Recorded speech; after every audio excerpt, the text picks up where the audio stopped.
Getting new Skinwalker stories always does my heart some good, even though it's probably crying out in pain due to the stress of the terror brought on by Skinwalker stories. This one came in and really creeped me out. It takes place in Maine, of all places, and the title is extremely fitting. It seems like nowhere in the US is safe from its creepiest monster. This is titled, "There's Not Supposed to Be Skinwalkers in Maine," and was sent by a user called The Voice. Be careful what comes calling wanting to talk. Some things take a reply as the worst kind of invitation.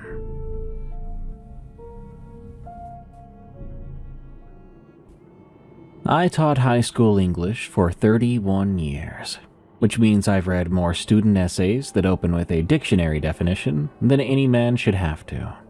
And I always told my kids that starting that way was a crutch. So I'll only do it the once, and then I'll quit. That word is dooryard.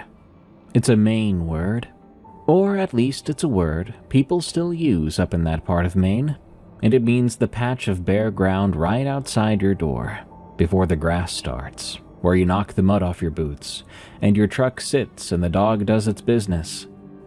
It's not the yard. It's the little in-between space that belongs to the house but is already outside of it. I didn't know that word until last fall.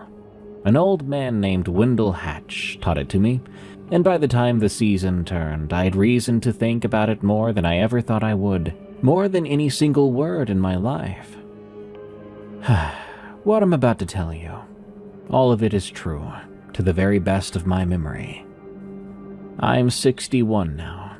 I took early retirement a couple years ago, a little earlier than I had planned, because my marriage had ended and the house felt too big.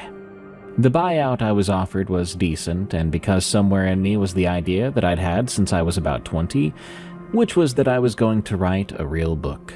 Not a hobby. A book that an agent in New York would take on and publish. The kind of book reviewed in the back pages of a magazine. I'd written most of one in the years since my divorce. It was a long and serious novel about 3 generations of a family in a dying mill town in central Massachusetts, where I'm from, and I thought it was good. I still think parts of it were good. I'd gotten 2 agents to ask for the full manuscript over the previous winter, which anyone who has tried this will tell you is not nothing, and both of them had passed, kindly. I had convinced myself the problem was the ending, and the problem with the ending was that I'd written it in a house full of noise of my ordinary life. If I could get somewhere quiet and strange and far away, the right ending would come to me, eventually.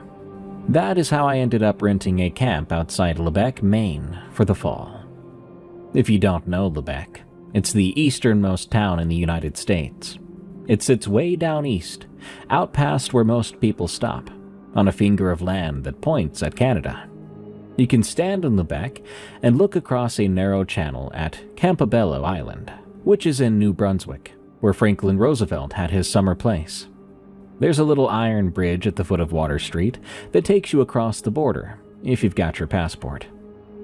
100 years ago, Lubec was the sardine canning capital of the world, with department stores and a movie theater and a working waterfront. And now most of that is gone. When the tide goes out, you can see the old cannery pilings sticking up out of the mud, like ribs of something. People still fish. There's the lighthouse everyone knows from the postcards, and the red and white candy-striped one out at the Quoddy Head, with a foghorn that goes 2 times every 30 seconds when the fog's in, which down there is most of the time.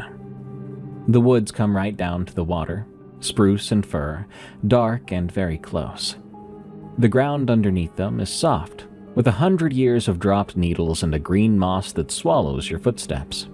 It is one of the most beautiful places I've ever been to, and I want that on the record too, because I'm about to make it sound like something else.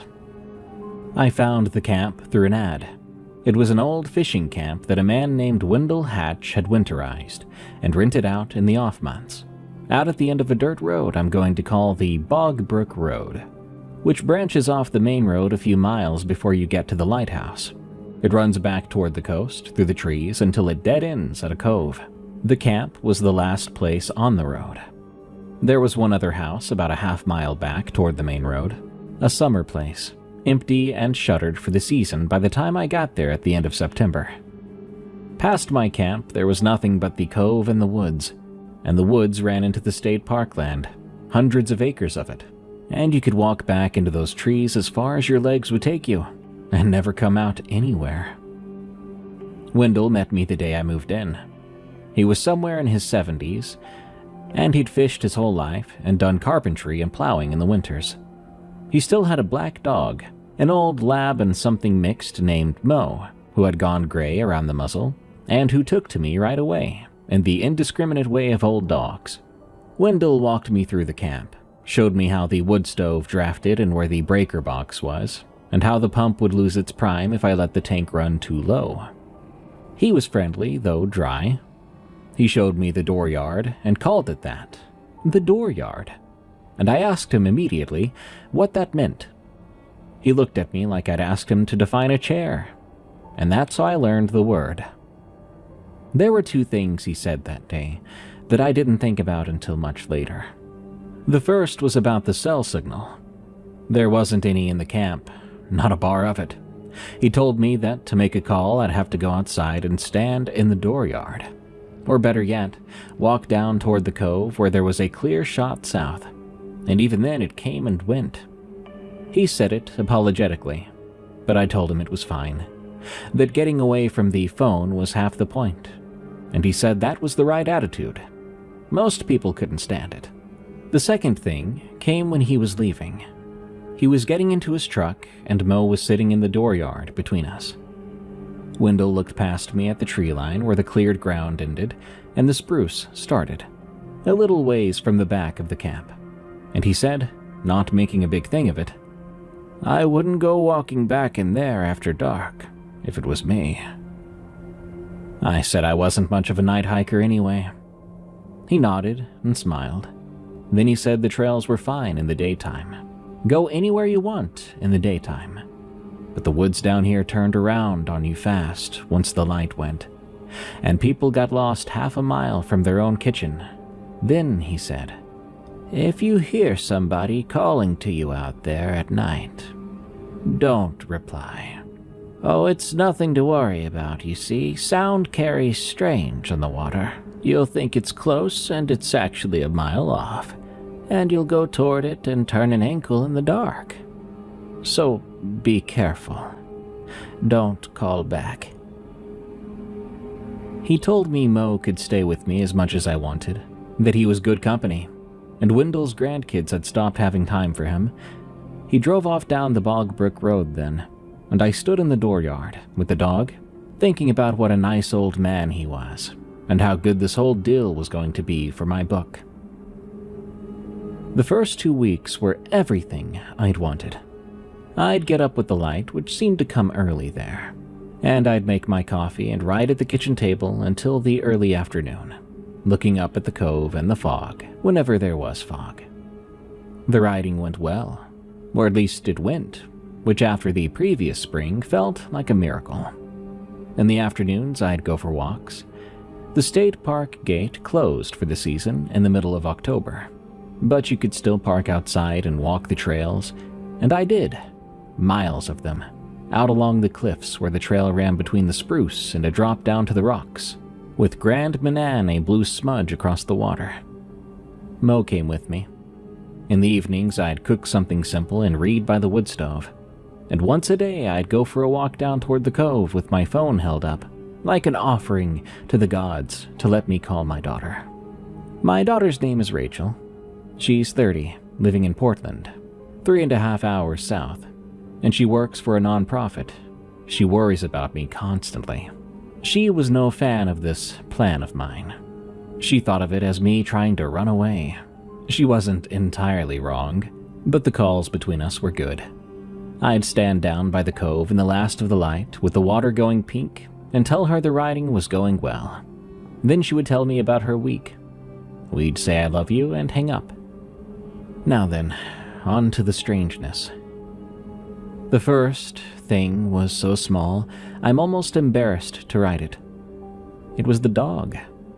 About 2 weeks in, Mo stopped wanting to go near the tree line at the back of the camp. He'd always trotted right up to it, nosing around the edge where the moss started. Then one evening, he simply wouldn't. I'd let him out the back door after supper, and he'd go part way across the cleared ground, then stop and stand stiff-legged, staring into the trees. And the fur would come up along his spine in a ridge. He'd make a low sound in his chest that wasn't quite a growl yet, more like a stern question. I'd call to him and he would come, but he'd come backward, watching those trees the whole way, and then he'd want inside. I thought there was a coyote out there, or a fisher or porcupine, something he could smell that I could not. I'd grown up around dogs. Dogs do get fixated on things. I latched the door and didn't think much of it. It was a few nights after that I heard the first one.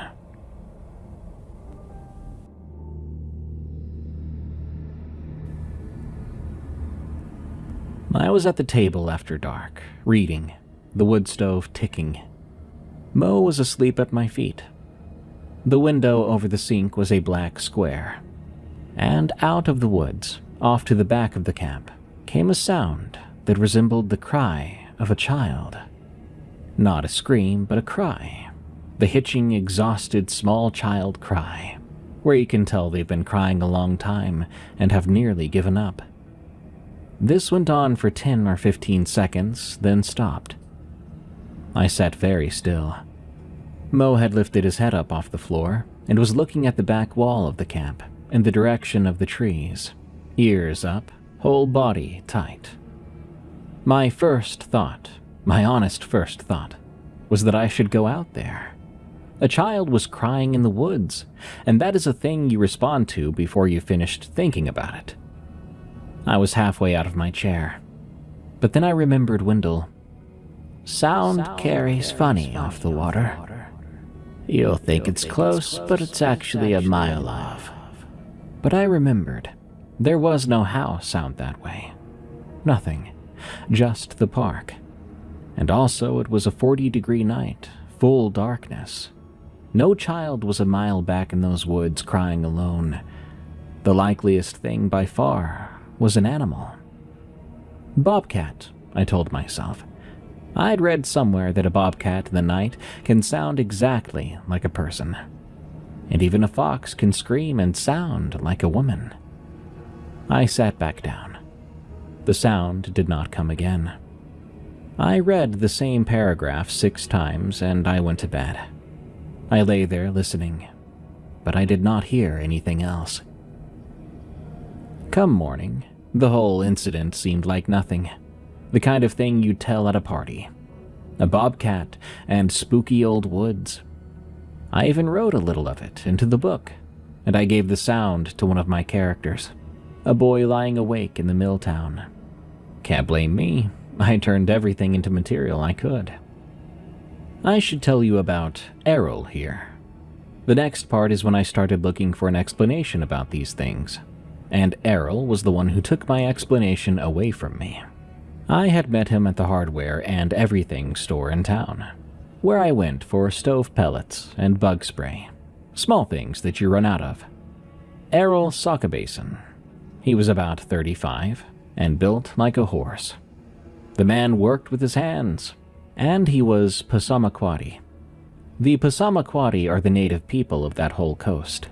People of the Dawn is what the name means, and their communities are up the bay a ways, at Sipayik, near Eastport, and over at Indian Township. But Errol worked all around down there, and he'd done some of the work on Wendell's camps.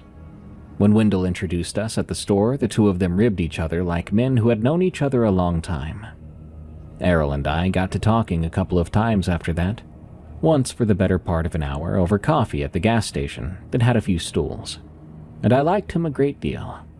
He was funny and blunt. He read more than most people I'd taught with. I went down to the other house in my 3rd week, on a clear afternoon, when Wendell had said you could go anywhere. I told myself I was only stretching my legs. That isn't the whole truth. I was curious. From the road, it had looked like any summer place closed up for the winter, shutters across the front. But the grass was grown clear to the sill, and there was no path worn anywhere.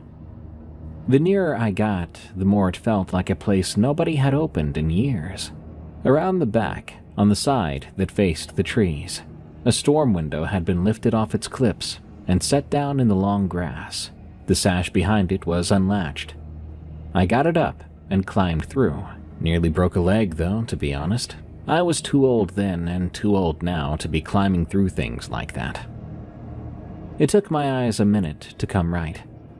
Every window in the place had been covered from the inside, with newspaper mostly, and flattened cardboard where the newspaper had apparently run out, taped over each pane so the room stood in a brown underwater darkness. Whoever had stayed there started at the back of the house, the wooded side, and worked forward, as the back rooms were papered tight and careful, and the front ones were only half done, as though the work had been broken off and never taken up again. In the back bedroom, the mattress had been dragged off its frame and pushed into the corner farthest from the glass, and there was a nest of old blankets gone stiff in it. The inside of the door had a kitchen chair wedged up underneath the knob. The newspaper taped over the back window was 4 years old. I set the storm window back the way I'd found it, and I climbed out, careful with my old stiff legs, and I didn't tell anyone I'd been in there. The voices got worse over the next week and a half, and they changed. The crying came back twice, but then one night, late, I heard a woman's voice out in the trees, and she did not sound like she was crying. Instead, she was calling, 2 long notes, with an up and down to it, like, "Hello? Hello?" Except not a word, just noise. A few nights after that, I was lying in bed, and I heard it call again. This time I could swear it was closer, in toward the dooryard. And this time I was certain it had said a name. It called a name with the same 2-note syllable structure. And that name, or what my half-asleep brain had heard, was my name. I'm not going to pretend it said my name clearly. It was warped and far away sounding, but I'm pretty sure it was. I lay there with my heart going, and I did not answer it. Though I do want to say the reptilian part of my brain wanted to answer back. Mo was on the floor by the bed. He had pressed himself flat against the bed frame, and he was trembling. I put my hand down and I felt him shaking. That was the first night the rationalizing got hard, because a bobcat cannot call a person's name. I lay awake until the light came. Then I made coffee and got online. The signal, again, was the problem I keep coming back to. There was no internet at the camp. To look anything up, I had to drive out to the town library, which was open 3 days a week, or sit in the parking lot of the store, using their Wi-Fi from my truck, which is what I did, hunching over my phone in the cab with the engine running for the heat. Sitting in a cold truck in a parking lot in a town at the end of the world, typing your symptoms into a search bar. That's how it goes now, isn't it? We don't go to the wise woman in the village. We go to the parking lot and for a search bar. Anyway, I typed in things like animal that sounds like a person in the woods. I got bobcats and foxes, gray foxes and barred owls, and I listened to recordings of all of them on my phone, holding it up to my ear. None of them were that. The fox was close. The fox scream is genuinely horrible and human. But the fox doesn't make that 2-note shape of a name over and over, getting nearer. So I typed in other things. I typed in thing in the woods, imitating human voice. And that's where it found me. Or where I found it. The whole tangled mass of it. Videos and forum posts, and long anonymous accounts that read more or less exactly like the thing you're reading right now.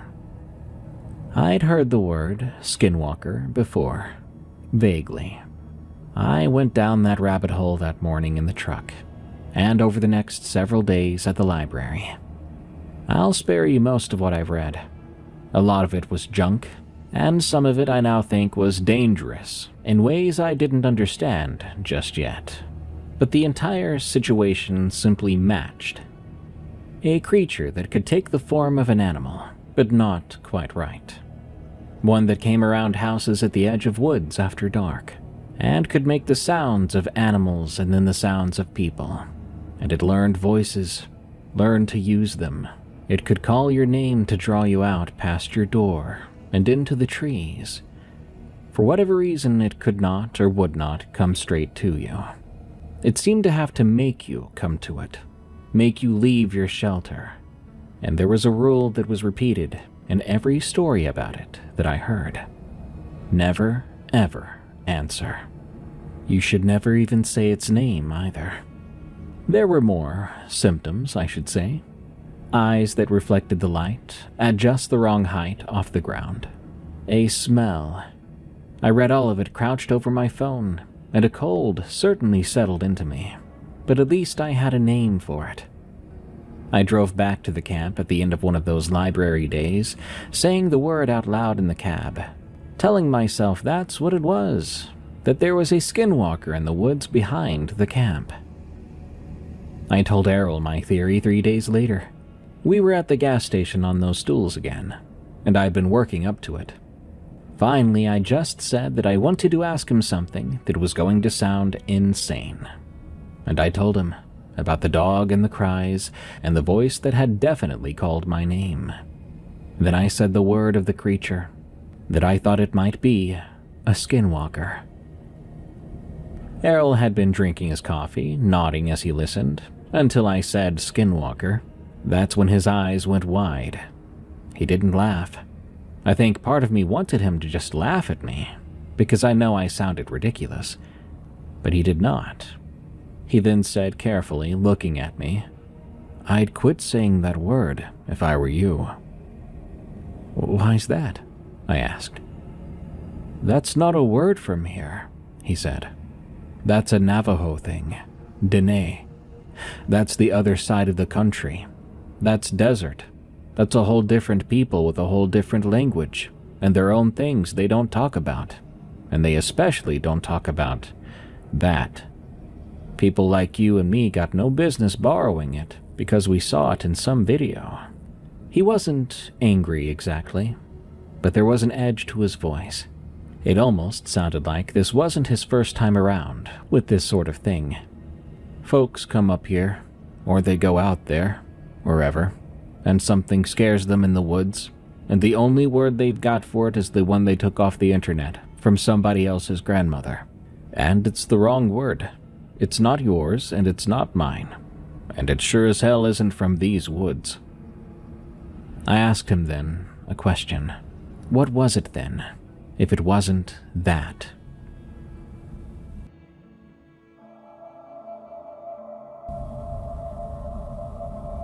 I asked him, was there something here? Whether the people of this place had a name for this thing, the thing I was describing. He said, "I'm not going to sit in a gas station and give you a word to look up, so you can do the same thing with our word. But I will tell you this. These words are old, older than anybody. There are stories my grandmother had that I won't repeat to you, partly because they're not mine to hand out, and partly because I think handing them out is some of how this stuff gets going. People repeating things they don't understand. But I will tell you the part that's just common sense. You don't need to be from here to follow this." He leaned in closer. "If something out there has started to call you, do not answer it, and do not go to it. Don't even try to get a look at it. And you for damn sure do not stand out in your yard at night, having a nice loud conversation where it can hear you and learn how you sound. These things, whatever you want to call them, they are listening. That's the whole thing they do. They listen, and they learn, and they use it. The less it's heard of you, the less it has to use. If Errol was right, I'd already broken the one rule that mattered most without knowing it was a rule. I would not understand how badly until it was nearly too late. But I'm getting ahead of myself. I drove home from that conversation, rattled, especially because of how Errol had looked at me. Like I had done something shameful, reaching for a word that wasn't mine. And I made a decision, sitting in that truck, that I think probably saved my life, though I came to it for the wrong reasons. I decided to stop using that word, even in my own head. I decided I didn't get to name it, and I started that night to keep the doors locked, the curtains pulled, and I would not go outside after dark, never answering it. What I did not stop doing, because it did not occur to me that the calls counted, because the calls were to my daughter, and they were the happiest and safest feeling things in my life. But what I did not stop doing were those walks down toward the cove every evening at dusk, calling Rachel, standing there in the open with my voice carrying out over the water and back into the trees, saying her name, saying I love you, and hanging up. I did so for another week and a half. Things at the camp got worse fast after the gas station. First, there was a smell. 2 evenings after I talked to Errol, I opened the back door to let Mo out for his last business of the night, and it rolled in at me out of the dark. A low and thick sweet rot. The smell of a deer that's been dead in a ditch. But worse. Maybe it's only worse because I knew it was coming from something terrible. That smell, though, it was something that made the back of my throat close up on its own. Mo would not go out into it. I shut the door quickly, and the smell dissipated, just like that. The rest of the night, the camp was full of the wood stove and nothing else. But I'd had it in my nose, and I noticed the smell had come from up high and close, from right outside the door at about the height of my own face, not down low where a dead animal in the leaves would be. Then there was the one time I saw it. It was at dusk, the end of a nice afternoon. I was at the kitchen window doing dishes, not really thinking about any of it. I looked up across the cleared ground at the tree line, and there was a shape standing just inside the trees. I took it for a deer at first, the size and the color of a deer in that light. Then I understood that it was standing upright, taller than a man. Its head was up near the low spruce boughs, and that the 2 points of light I could see, where its face should be, were catching the last of the daylight, like an animal's reflective eyes.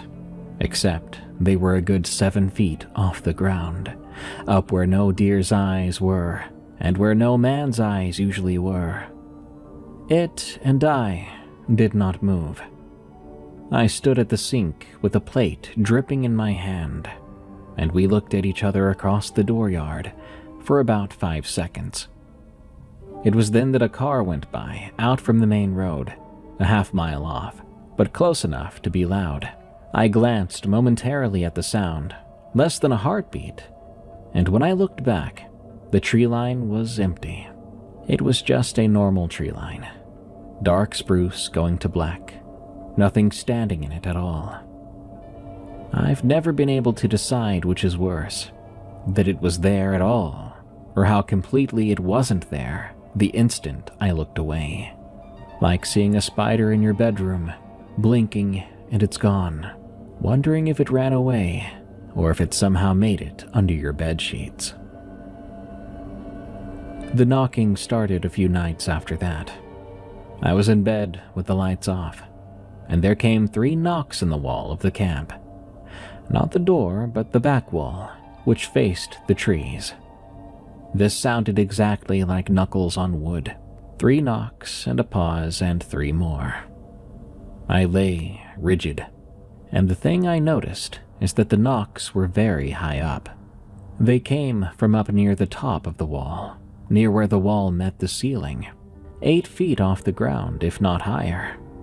Nothing standing on the ground outside a one-story camp knocks at 8 feet. I told myself it had to be a branch, but there was no tree close enough to that wall to be a branch, and I knew it. The knocking came in those threes, with the long pause between, 4 or 5 times, and then it stopped. During it, poor old Mo had crawled under the bed, all the way under, pressing himself against the far wall. And I tried to get him out, but he refused. So I just lay there until light, with a scared dog under my bed. In the morning, I went outside. After all, in the morning, you think you'll find an explanation to things like this. Around the back of the camp, in the soft ground at the edge of the trees, I found tracks. Now, I'm a Massachusetts suburb man. I'm not going to oversell my tracking skills here, but I've seen deer tracks my whole life, and these started as deer tracks. I was sure of it. The 2-lobed split prints coming out of the trees toward the camp. But then, about 10 feet from my wall, they changed. I crouched down over the place where they changed, and my mouth went dry. The split deer print stretched and opened over the course of 3 or 4 steps into something longer and flatter, and the last clear print before the ground went hard near the wall was not a hoof, and it was not a paw. It was long, and it had toes. 2 mini toes, and too long, splayed out, pressed deep at the front, like something had come down hard on the ball of a foot. I'm not going to tell you it was a perfect handprint or footprint, because it wasn't. It was its own disturbing thing. It was closer, though, to a foot than to anything that should be walking in the Maine woods, and the deer tracks turned into it as smooth as a sentence. That was the morning I should have left. I did consider it. I sat at the kitchen table with my coffee and the door locked in broad daylight, thinking you could pack the truck in an hour and be in Bangor by lunch. But I didn't leave. I mean, the book was going well, and I had it in my head that this was the price of ending the book the right way, that real writers went somewhere hard and stayed and endured it. And even now, I didn't fully believe that a Skinwalker-like thing was haunting me. Not in the daylight, for sure. There was, underneath, a small, ugly thread of not wanting to believe what was happening. Being more interested, in fact, than afraid. I'm a person who'd wanted his whole life for something to happen to him, and a deep, stupid part of me did not want to drive away from the one strange thing that had ever come to my door. I'm not proud of feeling that way, but that's how I felt. I called Rachel that evening down by the cove. She could hear it in my voice. She said to me, "Dad, you sound terrible. Sounds like you haven't slept." I told her I hadn't been sleeping great. The camp made noises at night, I said. It's an old building, and there's lots of wind. I told her I'd been working hard on my book. "What kind of noises have you been hearing?" she asked. She has a way of knowing when something's actually wrong, even if you try to pretend there's not something wrong. And she's very direct when she notices that. And I could hear from her voice that that's what was happening. She had noticed. "Dad, you sound scared. You don't sound like you. Is somebody bothering you up there? Is it safe? I don't like you being out at the end of some road by yourself with no phone reception." I said I was fine. It's an old man's nerves in an old camp, and I had a trusty old dog by my side. I made my voice light as I said it. I didn't want her to worry anymore. I stood there out in the open, by the water, saying all of this out loud. Her name, the reassurances. And I'll never know for sure, but I've come to believe it was very close to this call. Probably in the trees behind me, listening to me say, "Rachel." And somehow listening to her voice through the phone, which wasn't even on speaker. Learning the both of us. I told her I loved her, and she told me to call her every single day or she was going to drive up here. I laughed and said, okay, and we hung up. She called the next 2 days, and I kept it together on the phone. On the third day, I didn't pick up. I was at the library, and the signal there had dropped. That was the day she decided. She texted me that she was coming up that weekend and that there would be no arguments. I argued, though, by text, weekly, but she didn't answer. Instead, she showed up. I've thought a great deal about whether I should have tried to stop her, or tried to lie better. Maybe I should have told her I was coming home, so she wouldn't try to drive up here into this. At the time, I was, God help me, relieved to have company. I wanted someone else to be here. I wanted somebody else to hear it, so I would know I wasn't losing my mind, which is the most selfish wish I've ever had. But it came true, and I would have to live with it.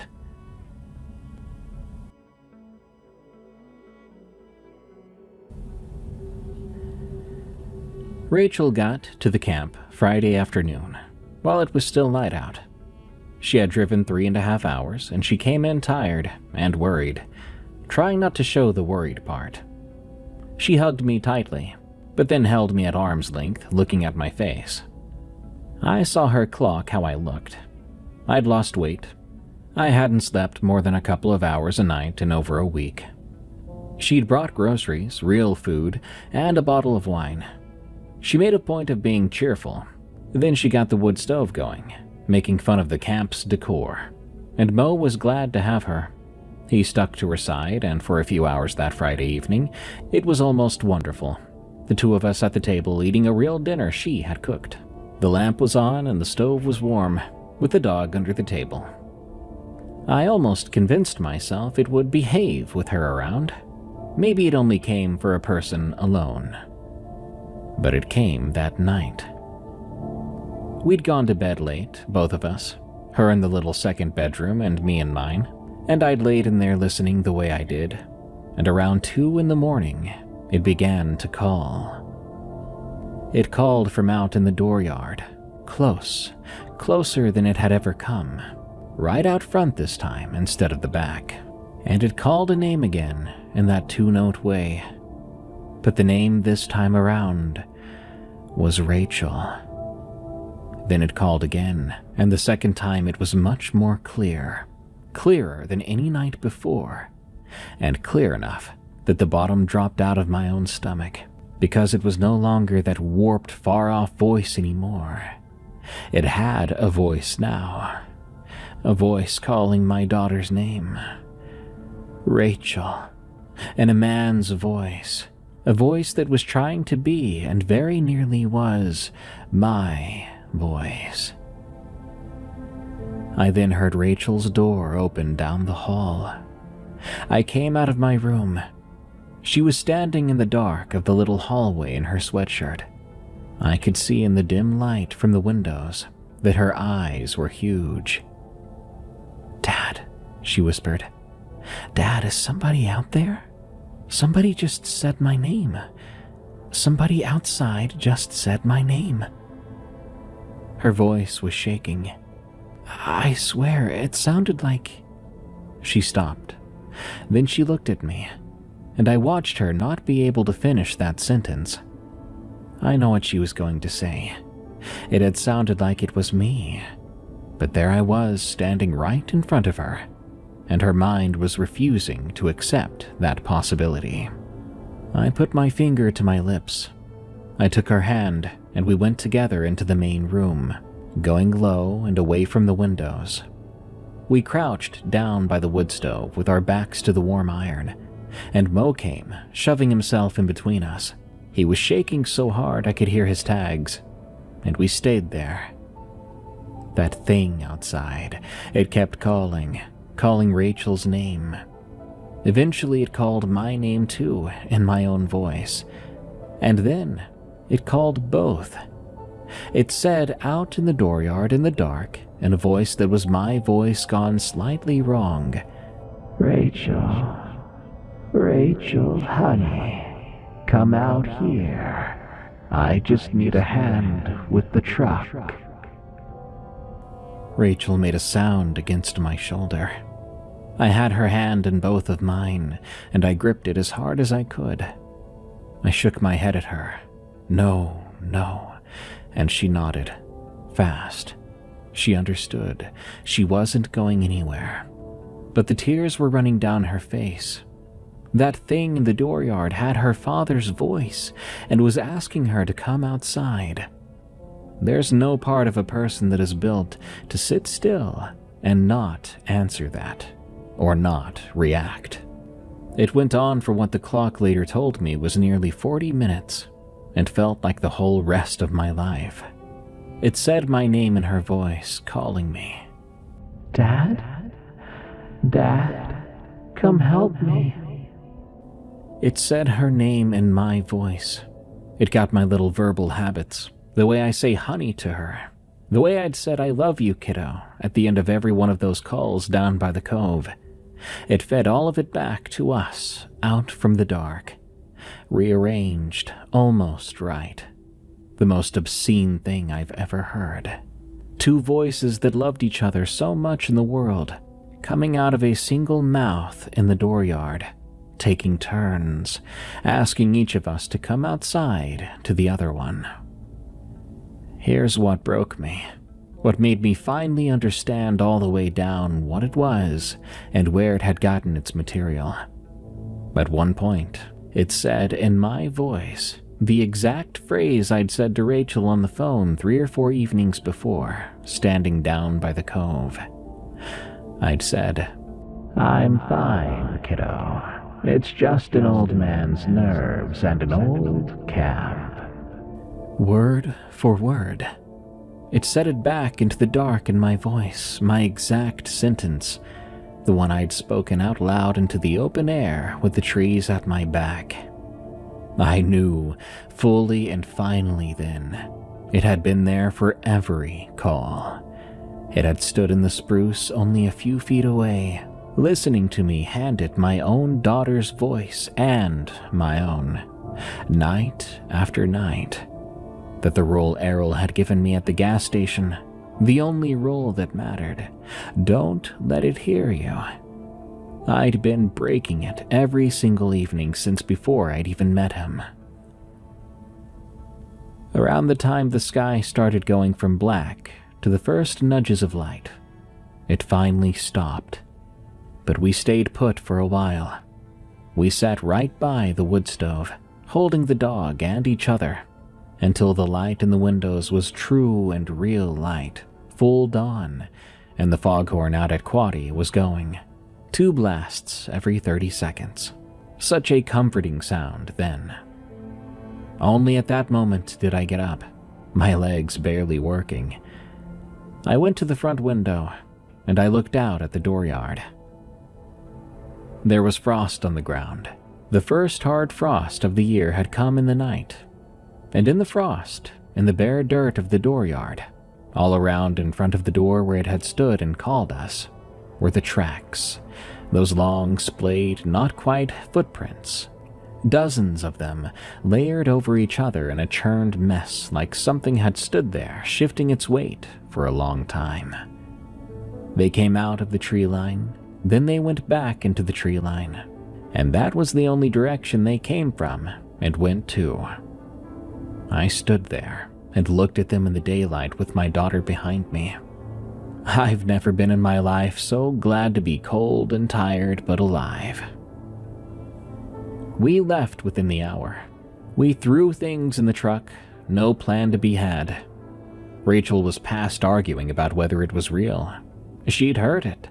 She'd heard her own father's voice coming out from the darkness, wanting her to walk into the trees. There's no library video for that. There's no rational frame for that. She kept saying, we're going, just get in the truck, Dad." I got the dog and my bag of clothes, and I'm ashamed to say my laptop with the book on it, the one thing I made sure of, and we left almost everything else. The food, the still warm wood stove, the curtains open. I called Wendell from the cove on our way out, hands shaking bad. I could barely hold the phone up. I couldn't even tell if I was making sense as I talked to Wendell. I told him we were leaving, that someone had been at the camp. I apologized. I told him I'd pay the rest of the rent and then some to be safe. But old Wendell, he didn't ask what happened. He said slowly, "All right, I understand. Please drop Mo off when you can on your way, but then go on home. You and your girl go right on home after that." Then he said one more thing. "It never bothered me to lose the renters that left too fast. It's the ones that wanted to stay and have a look that I was always worried about." He hung up. We met up with him. I gave him Mo, who was still shaking, the poor guy, and Wendell wished us a safe drive. We left.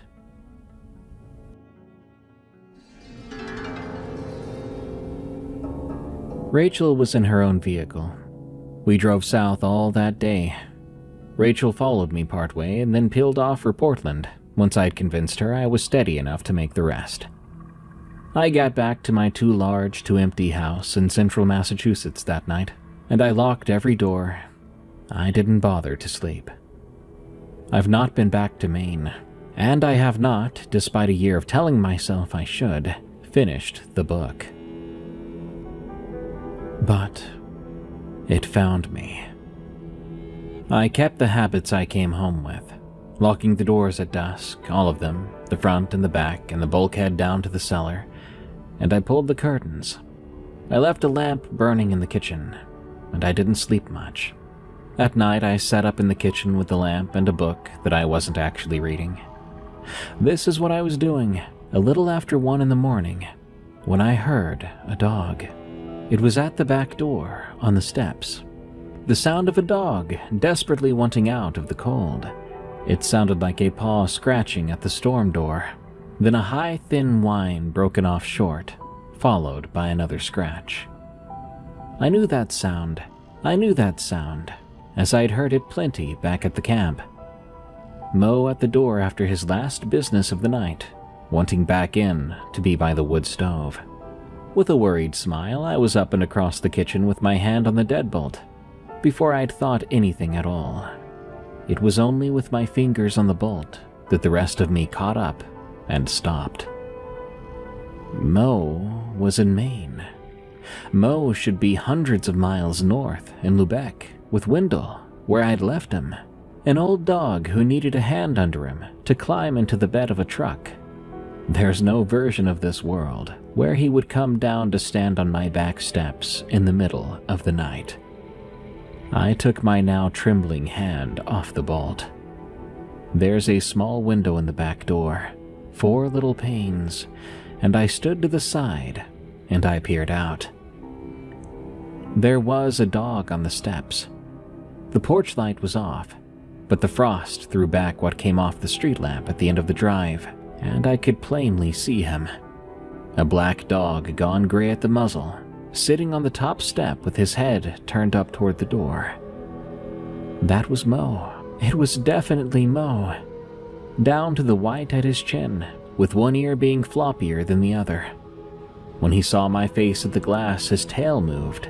Once, then twice, then swiping back and forth, clearing an arc of frost on the boards. The whine came again, happy sounding this time, the sound he made for a person he knew and liked. Every part of me wanted to go toward the deadbolt again. He was an old dog, out in the cold. He'd come all that way, and I loved that dog more than I'd let myself say. My hand was halfway up before I made myself hold still and only look. Then I observed. I first noticed that he did not fog. It was cold enough that my own breath in the house fogged a bit. And the dog was breathing. I could see his sides go in and out, but nothing came out of him into the air. The second thing was the stillness under the wagging. A held stillness, rather than the tail being part of a dog's body. It was like a hand under a suit, remembering to wag the tail appendage to keep up the disguise. And the third thing, which made my legs wobble, was that as he looked up at me, his eyes caught that thin light and threw it back. 2 flat green coins, but they weren't on his face. They were a foot in the air, higher than the dog itself. A dog sitting on a step has its eyes a foot off the boards, eyes not connected to the body. That made no sense. That's when a smell began to come in from under the door, reminding me immediately of that dark night. That thick, sweet rot, with something worse folded up in it. It spewed forth into my own kitchen, forcing my throat to seal off against it. Suddenly, the dog opened his mouth. What came out of it was not a bark. It started as a whine, the happy one, but then it began to bend, became more distant, and under the dog's voice, there came another, and I swear to you now, it sounded like Wendell. It was the old man's voice, and it said to me through that door, "Let him in. He's cold." I did not open that door. I stepped back into the middle of the kitchen where the lamp was, and I watched that dog stand up. He put his front paws on the storm door, except standing now, he was taller than the dog should have been. His paws were up where a man's hands would be, and his eyes were level now with the window, his real eyes, level with mine from across the kitchen. He did not look like a dog up on its hind legs. He looked like something folded down into the shape of a dog that had grown bored with holding it in. Then he waited. He didn't bark, scratch, or call. He stood at the door with those green eyes on me, patient and certain. And I waited too in the lamplight, neither of us moving. The clock on the stove went from 1 to 2, and from 2 to 3. I do not know the hour it left. At some point, I noticed the eyes were no longer at the window, that there was nothing in the 4 panes but the dark and the dim shape of my own face, and I did not go and look. I sat at the table with my back to the wall, staying there with the lamp on until sunup, and I waited an hour after that before deciding to open the back door. The steps were empty. The frost lay unbroken over the yard except on the steps themselves, scuffed and churned to nothing on the top board where the thing had stood and waited for me.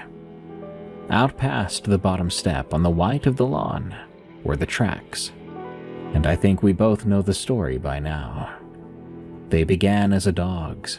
At the foot of the steps they were neat and round, the prints of a dog that had trotted up and sat there. They led away toward the back of the lot, and about 10 feet out they changed. They stretched, opened, over 3 or 4 steps, into the long splayed prints with too many toes, the same ones I'd crouched over behind the camp, except instead of a deer, it was a dog's, the malformation of a dog. They crossed the lawn in that shape and went into the trees at the back of my lot. There's a line of trees behind the fence at the back there. Town trees. A strip of oak and maple, 50 feet of it, no more. And on the far side is my neighbor's. Their yard, the road, no more woods. There are no woods within 20 miles of my house besides that. The prints came out of those trees, and they went back into them.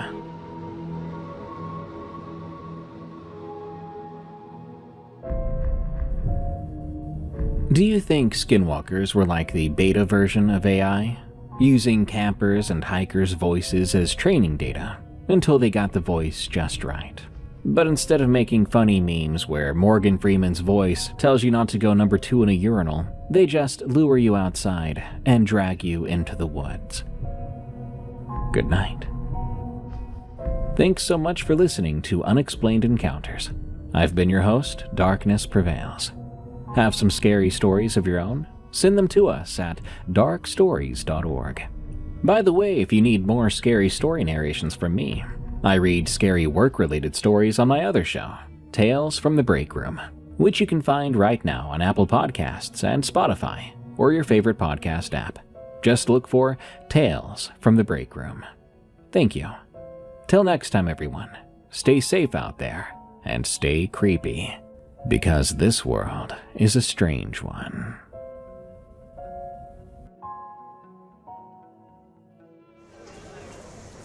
Wendy's has the best nuggets, okay? I'm sorry, you can Chick-fil cope all you want, but I'm right. Oh, why am I talking about Wendy's? Well, tonight we have a very long and horrifying story of a Wendy's haunted by a very creepy car and its 2 occupants, plus some other stories featuring extremely unsettling rules you should never break, or else, and spirits with unknown and often creepy motives. These are Tales from the Break Room. Give us a follow and review on Spotify and Apple Podcasts. That would be very handsome of you. Thank you.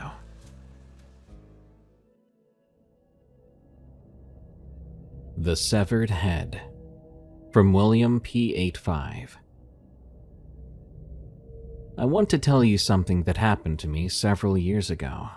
Like 10 years ago, or more maybe. I was 17 at that time. It was my first serious job as a waiter in a restaurant in Mexico City, or a place close to it. And the truth is, I had no experience at all. Nevertheless, they gave me the opportunity because my uncle had worked there for many years before, and they still remembered him fondly, even though he no longer lived in the city at the time. I totally understood. My uncle is a cool guy. As it usually happens with your first job, when you're a teenager or young adult, the first few days were exciting. Learning how to carry trays, wait on tables, get along with customers, especially with difficult ones or Karens, and move quickly through the aisles without bumping into anything or anyone. However, there were also tough days. I usually left work very late at night, with the smell of food permeating my clothes and my feet and back aching from spending so many hours on my feet. That night started out like any other, very busy with lots of customers, until all of them left and we finally managed to close the place for the night. The guy who normally gave me rides every night was resting, or I think it was his day off, so I had to go out alone. There was no one left outside at the time. The boulevard that led to my bus stop was almost empty, just the occasional car passing by, which felt a little creepy to me, to be honest. As soon as I started walking, I heard something strange. It was like a murmur, as if someone had asked for help. I stopped, looking around, but I couldn't see anyone, not a soul. There was no wind either. I looked through the bushes that grew in the vacant lot next to the boulevard. They were a little tall, but I swore I'd heard a voice. Although it seemed like there was nothing there, I continued walking. But now my nerves were on edge, and my bladder was about to betray me. The silence of the street seemed more terrifying than usual, as if something or someone had extinguished all the noises coming from afar. I reached the pedestrian bridge and began to climb the stairs. It was there that I heard that strange noise again. It was a long, muffled moan, as if someone was in pain, and it came from under the bridge. I stopped halfway down the stairs and I looked down. What I'm gonna say is very terrifying. It's horrible, frightening, and you should be warned that this is not for the faint of heart. But do understand that I am sure that this is what I saw. Down in the street was a severed human head. Yes, a head. It did not have a body, just the head lying on the asphalt, as if someone had just left it there. And the most terrifying thing was that it seemed to move, as if it was trying to talk to me. I realized those moans had been coming from it. I did not know how to react. I felt my legs go numb, as if fear would not let me move. But that only lasted a few seconds, since I almost immediately ran away from that cursed place. I ran like never before in my life. I didn't even wait at the stop for my bus to arrive. I ran the 2 kilometers that I had to go to get home. I ran with my heart about to jump out of my chest. I made that classic horror movie mistake of looking back, and I saw the mouth of that head moving like it was still trying to talk to me. I arrived, soaked in sweat, trembling, and that night I could not sleep a wink. I had nightmares because of what I'd seen. Afterwards, every time I left the restaurant late, I preferred to call an Uber, even if it meant spending half of what I'd earned that day, just so I would not have to walk down that boulevard alone again. I quit my job soon after, but I will never forget what I saw that night. Years later, when my uncle came to visit the city, it came up that I had also worked at the same restaurant as him. Of course, he asked about some of his old friends, and he began to tell me some of his stories. He laughed, and then suddenly became very serious, and he told me that the only bad thing he had experienced during his time there was what had happened to the brother of one of the guys from the restaurant. One afternoon, after giving him a ride home on his motorcycle, the man crashed a few meters from the spot. An acquaintance from a stall set up close to the bridge ran to notify him immediately, and the poor brother went out desperately to look for him, to see what had happened. When he arrived, he found the most horrible scene of his life. His brother had been decapitated somehow, and this was terrifying for everyone involved. My uncle told me that they never fully recovered from it. I didn't know what to say to this. I felt a strange cold in my stomach, because I understood instantly that what I'd seen that night on the bridge was real. It had not been my imagination, and it had been no dream. It was a ghost, a last scream trapped in that place. And to this day, although I no longer live nearby, I know that I would never dare walk by there at night again. Night shift at Wendy's. From Dean. My Wendy's had its lobby open until midnight. After that, we'd remain open for another few hours, all until 3 in the morning, functioning exclusively as a drive-thru. I worked there for about 7 months, following the completion of a college degree. Ironic, I know, taking primarily night shifts. The night shift itself isn't bad, but it does attract a different demographic than usual. High school and college-age kids, drunk or otherwise intoxicated, were our main patrons, occasionally sprinkled in with families finishing up incredibly late road trips, as our location was near an interstate on-ramp. I only had one experience that I'd describe as strange. I mean, we've had freaky people show up, sure, but this evening was something special. An important note: at drive-thru speakers we can hear a lot. The microphones are tuned that way, so as to clearly and cleanly pick up a customer's voice. But with that, they also feed us everything from the gossiping of people in the back seat, to what you're playing on the radio, to crying children, to the sounds your idling engine makes. Basically, everything. And even further, at most locations nowadays, we also have video cameras attached. The one at my Wendy's was mounted well above the food menu, so it mostly just showed us the make and model of cars. It was helpful in the sense that it tracked motion and would give us an additional ping when a vehicle was detected, and also enabled us to better identify which order was going where in times of rush. Now that you know these details, I can recount my strange and unsettling experience. I think I clocked in around 10:30 p.m. We had very split duties in the sense that people would be rotated around during their shift, for example from front counter to drive-thru, which I appreciated to break the monotony. Anyway, I worked front counter for about 90 minutes, until we closed up the restaurant lobby. I remember this well, because I did have to get a particularly drunk older gentleman out with a very stern tone, as he was hovering around. I remember him spitting at me and dropping an empty can of seltzer before leaving, and I closed the door he exited out of with a very satisfying deadbolt click. Following that, I rotated myself over to the drive-thru. There were 3 other employees working alongside me. I believe 2 cooks and someone on janitorial. Anyway, time progresses pretty slow as I worked through a grand total of maybe 11 cars in half an hour.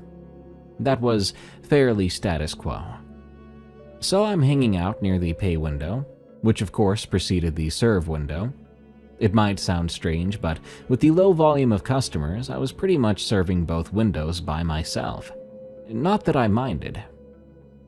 I think I was on my phone at the time, just hanging out, when I suddenly looked up at the terribly low-quality monitor mounted above my head.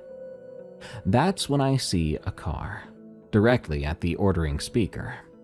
I find this strange because we didn't get a ping, at least not through my headset. I didn't hear a voice either, and the indicator light embedded on the camera display wasn't blinking, as if it detected nothing. Looking at the vehicle, it was fairly obvious it was a Crown Victoria, a Ford sedan that ended production back in 2011. Black, long, with simple curvature. Most Americans identify them very easily, as they were by far the most common cop car model for a long time. This one was unmarked, though. No lights or sirens, just black. A civilian, I assumed. So I pull my microphone down and say my greeting spiel, asking them what they'd like to order. And I just get silence. No noise of any kind. I waited for 10 or so seconds, expecting the swoosh of an automatic window, only to get nothing. It was then that I noticed, bizarrely, I couldn't hear any engine noise. In fact, I could plainly pick up on ambient night wind, but no noises from the vehicle or anyone inside it. Keep in mind, albeit smaller than what you find in a Mustang, these Crown Victorias did have V8 gasoline engines. Typically, the speaker would pick up that kind of thing as they sat idle. But no, I heard and got nothing. So I check the camera again, and the polling timestamp on the video feed is up to date, so I know it hadn't frozen. Since I was serving the drive-thru previously, I also know that I hadn't seen that vehicle come through. But it's there, and live on the camera, albeit unresponsive. So I open my pay window, and I lean out, trying to see the vehicle in better resolution than what the little sensor camera offered. Only, as I lean out, I notice that there's nothing there. No car whatsoever.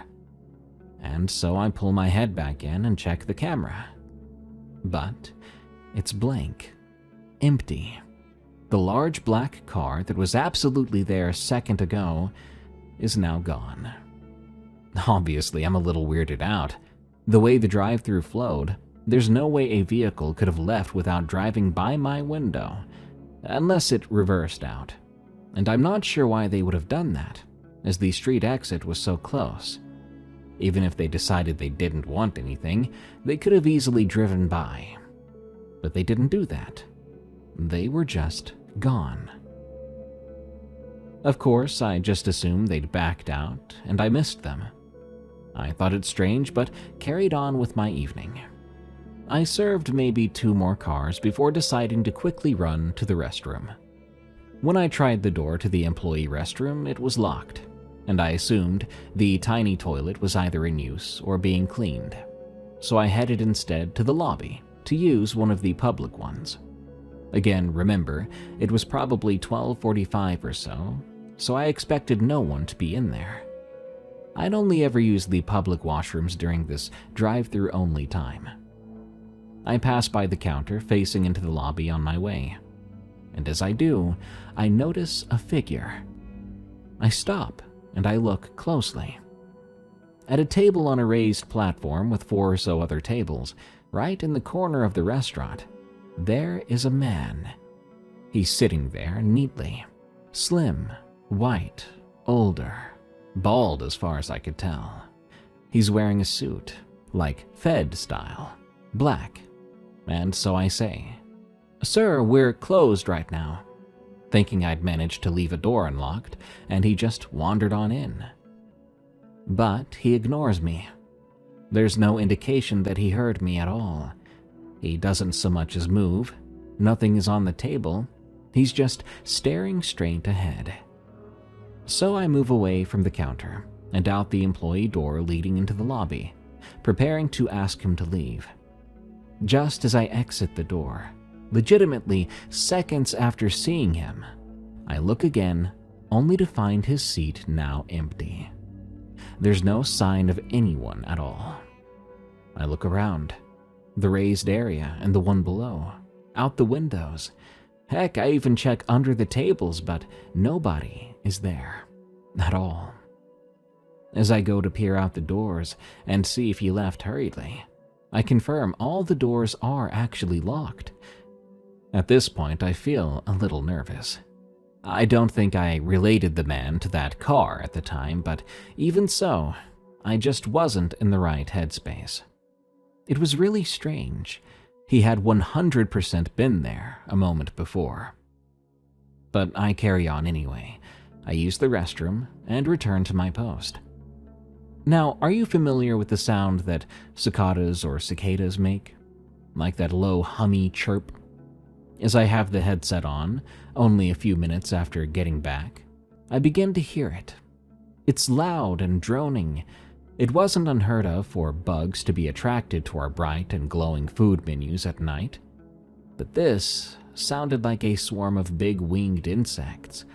Or at least, that's my closest approximation. Whatever it was, it sounded right next to the microphone. I peer at the camera, but I see nothing. The sound continues anyway. It gets louder and louder and louder. It really is quite ridiculous. I'd think the headset was malfunctioning if it wasn't for the occasional bleat and drop in sound, as if it really was a chaotic and organic swarm of bugs. But still, there's nothing on the camera, and it grows at a steady rate. I'm about to take the headset off until it absolutely screeches. It's no longer a bug-like noise, but just raw nail-on-chalkboard style feedback. At the same time, the drive-through camera display grows bright. Ridiculously bright, like someone is shining a dang sun into the camera. Completely bright white, with the timestamp still rolling properly. So I rip the headset off, take a few paces around, and watch as the light vanishes from the display. It doesn't dissipate and it doesn't fade. It's just completely gone, as if whatever had been emitting it had been wiped. I check my headset again. No weird noise. I think I had rationalized it at the time as some kind of low-flying plane that had its light angled directly into our drive-through camera. Obviously, that makes no sense, but it's what I rolled with. Now, I know what you're thinking. I should tell my coworkers about the weird happenings. And even though I didn't really know any of them, as we all came from different backgrounds and rarely socialized, I did want to at least see if they had anything weird happen to them that night. I went into the kitchen, and I found one of our cooks. He looked incredibly bored. Now, I get his attention, and I'm about to attempt to explain what had just happened, when another employee, the janitorial one I'd mentioned, comes in and says my name.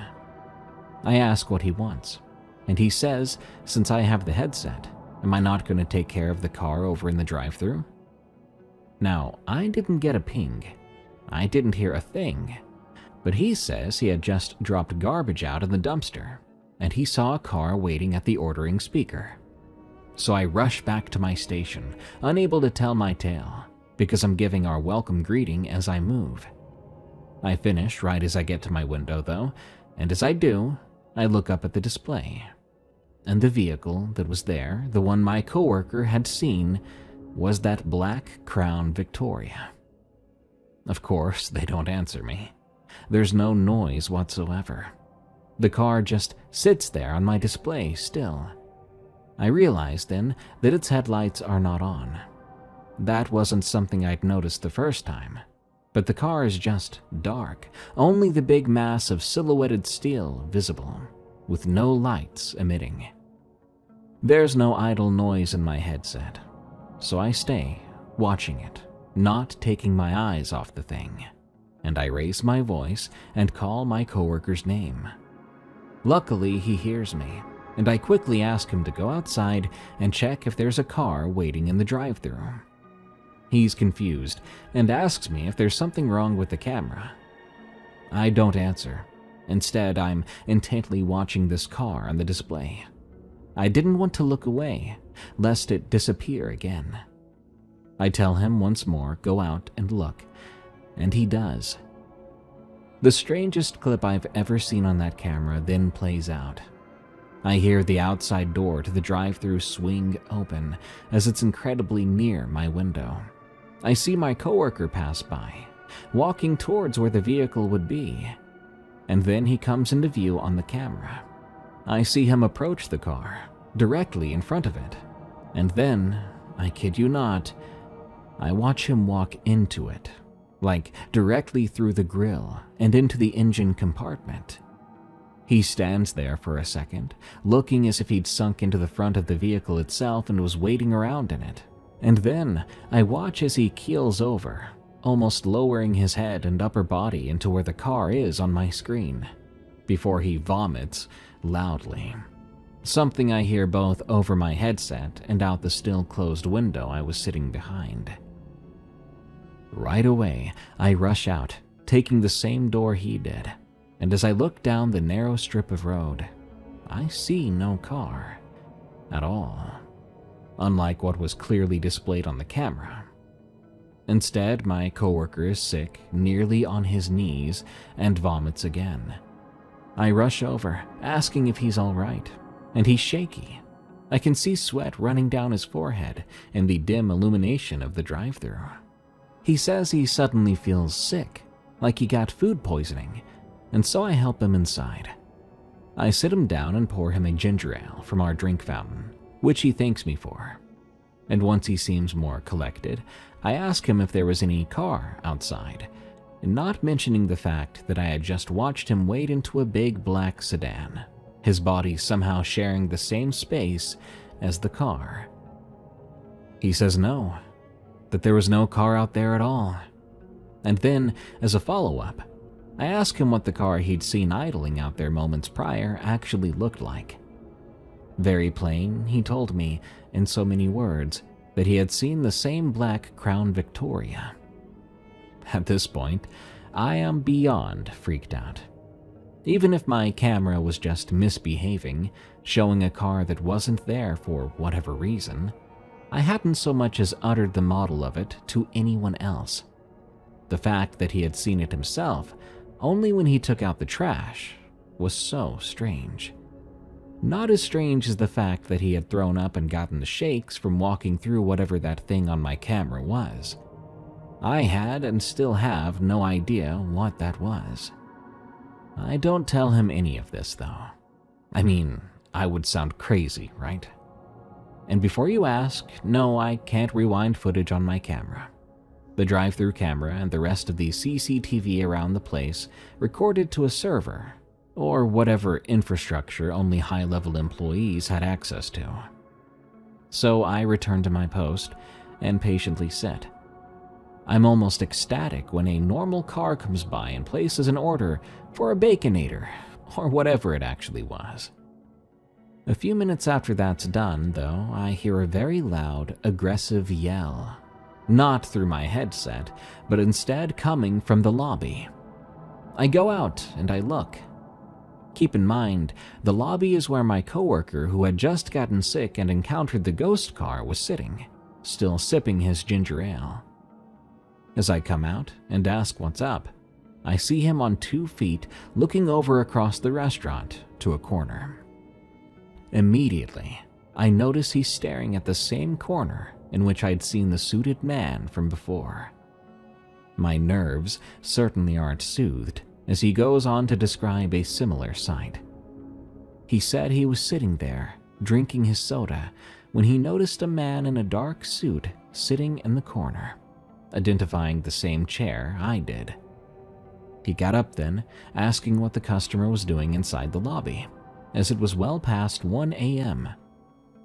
He says he got close enough to make out how old the guy was, remarking he was bald and light-skinned. Then he describes the man getting up, looking at him, and opening his mouth. Keep in mind this coworker of mine is emotional as he describes this.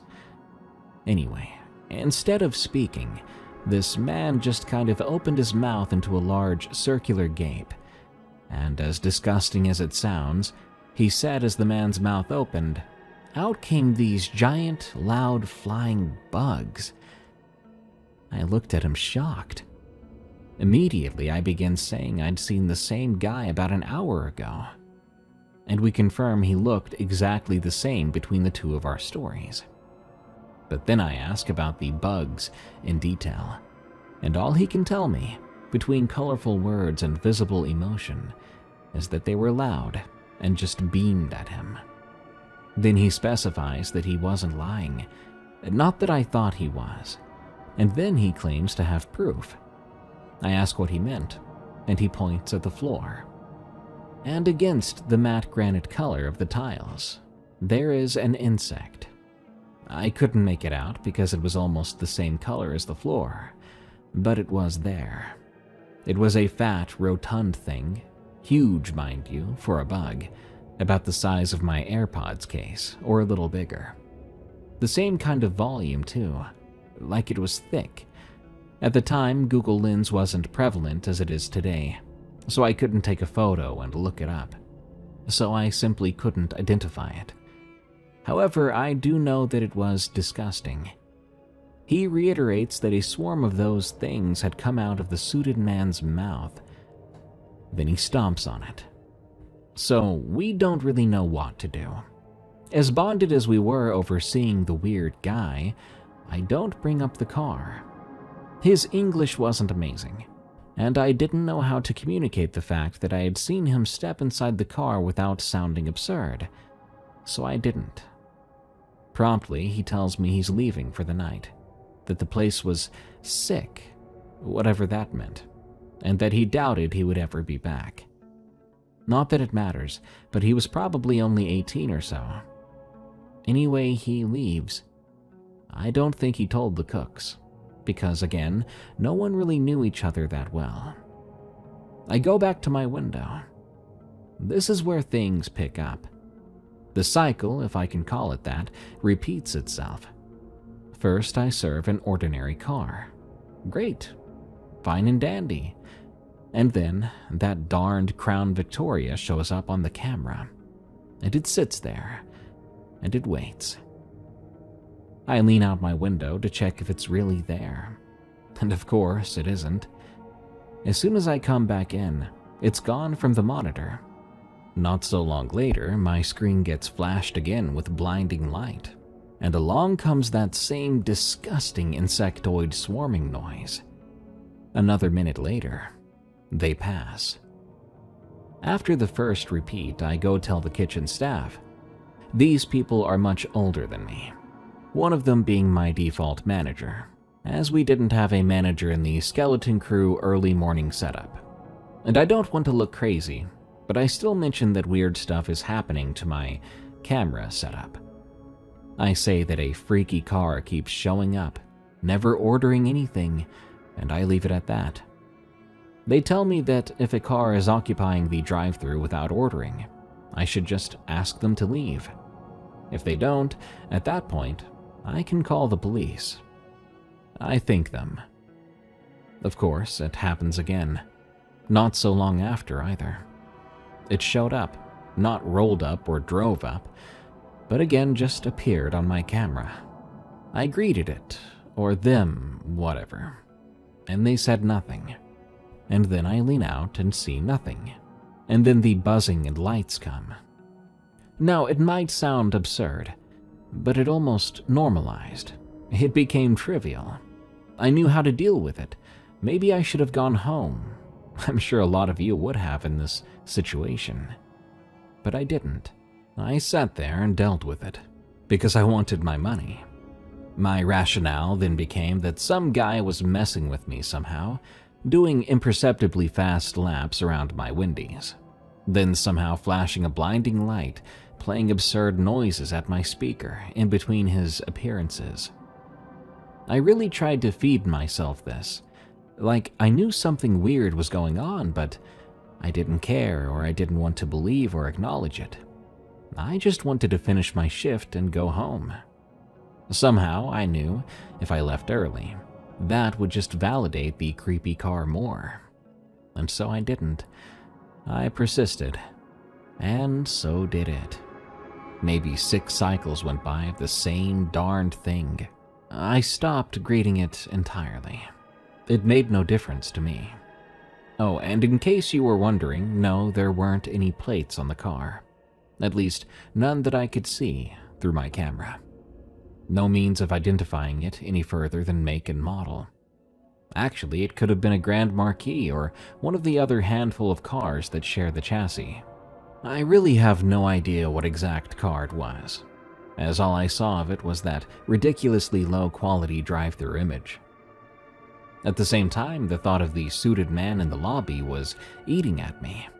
Like, my encounter was creepy, sure, but that gross, disgusting bug, and my coworker's account of a swarm of them pouring out of the man's mouth, that's just terrifying. So no, I don't go out there. I have no reason to, and I certainly have no desire to. I just keep serving the occasional real car and keep ripping off my headset as that noise comes by the speaker. I think maybe close to 2:15, it dies down, like completely. No car of any kind, spooky or otherwise, comes through, and so I take another bathroom break. To my dismay, the employee washroom still won't open. Realizing I have to head back into the lobby and use the public one, I get a little freaked out. But I promise myself, if I so much as see a glimpse of that man, I'll just scream and bring all the kitchen staff out. I pass by the counter and I see no one. I'm a little relieved, until I open the door. When I do, there's this most absurd feeling of a chill. Now, keep in mind the counter I had just passed by was open to the lobby. If it was cold in there, I would have felt it. But no, it only hits when I cross that door threshold. It's a ridiculous, burning and piercing cold, too. Like winter in Chicago while you're wearing short sleeves kind of cold. I look around and back at the same table. This time, I see a woman. Now, trying to describe her is near futile, as I turned around and booked it back inside and towards the kitchen so quickly, but to the best of my knowledge, she was old. I recall gray hair. Her clothes, I don't know, black maybe. But I sprint into the kitchen, almost knocking someone over, telling them some weirdo was in the lobby. They both come with me. As we break into it, she's gone. Just gone. Nothing there. But the air, mind you, was still cold as ice. They both are wondering why too, and then get annoyed with me for bringing them out for no reason. So I apologize, feigning ignorance and silliness, before I quickly use that restroom and head back in with them. I'm now counting down the minutes until I can leave. At that point, I don't know where my rationale was. I think my logic center just went to sleep. There were maybe 1 or 2 cars over the next 30 minutes. Yes, real cars too. I serve them as usual. A little while later, I kid you not, it's 2:58. I'm so close to being able to leave when my headset pings. The camera indicator goes off, and on the camera, you guessed it, there was that black Crown Victoria. Only this time, it's linking up. It's moving, driving, and it has headlights on. So I hold my breath. I mean, the car is common enough, right? Maybe this time it was just a real and normal person. I greet them, and in very concise English, a man orders 2 plain hamburgers. That's quite literally what he said. So I mark them up as our junior hamburger items and wait. The car keeps rolling, and it arrives at my window.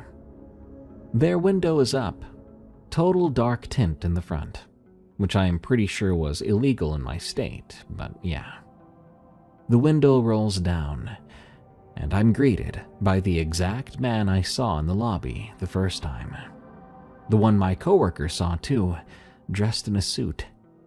He's old, probably in his 70s, and bald. Next to him is this woman of equivalent age, dressed like she's about to go to a funeral. Whether or not she was the same one from the lobby from before, I could not be sure, as I had bolted so fast before. But naturally, I assumed it was. I look at them, dumbfounded, and he just hands me a $20 bill. He looks at me for a really long couple of seconds before the window rolls up. As it did though, I swear inside the cabin of the car, I could see the occasional fat little bug zip back and forth as if flying around. The woman staring forward plainly, and the man staring at me. He didn't let me hand him his $16 or so of change.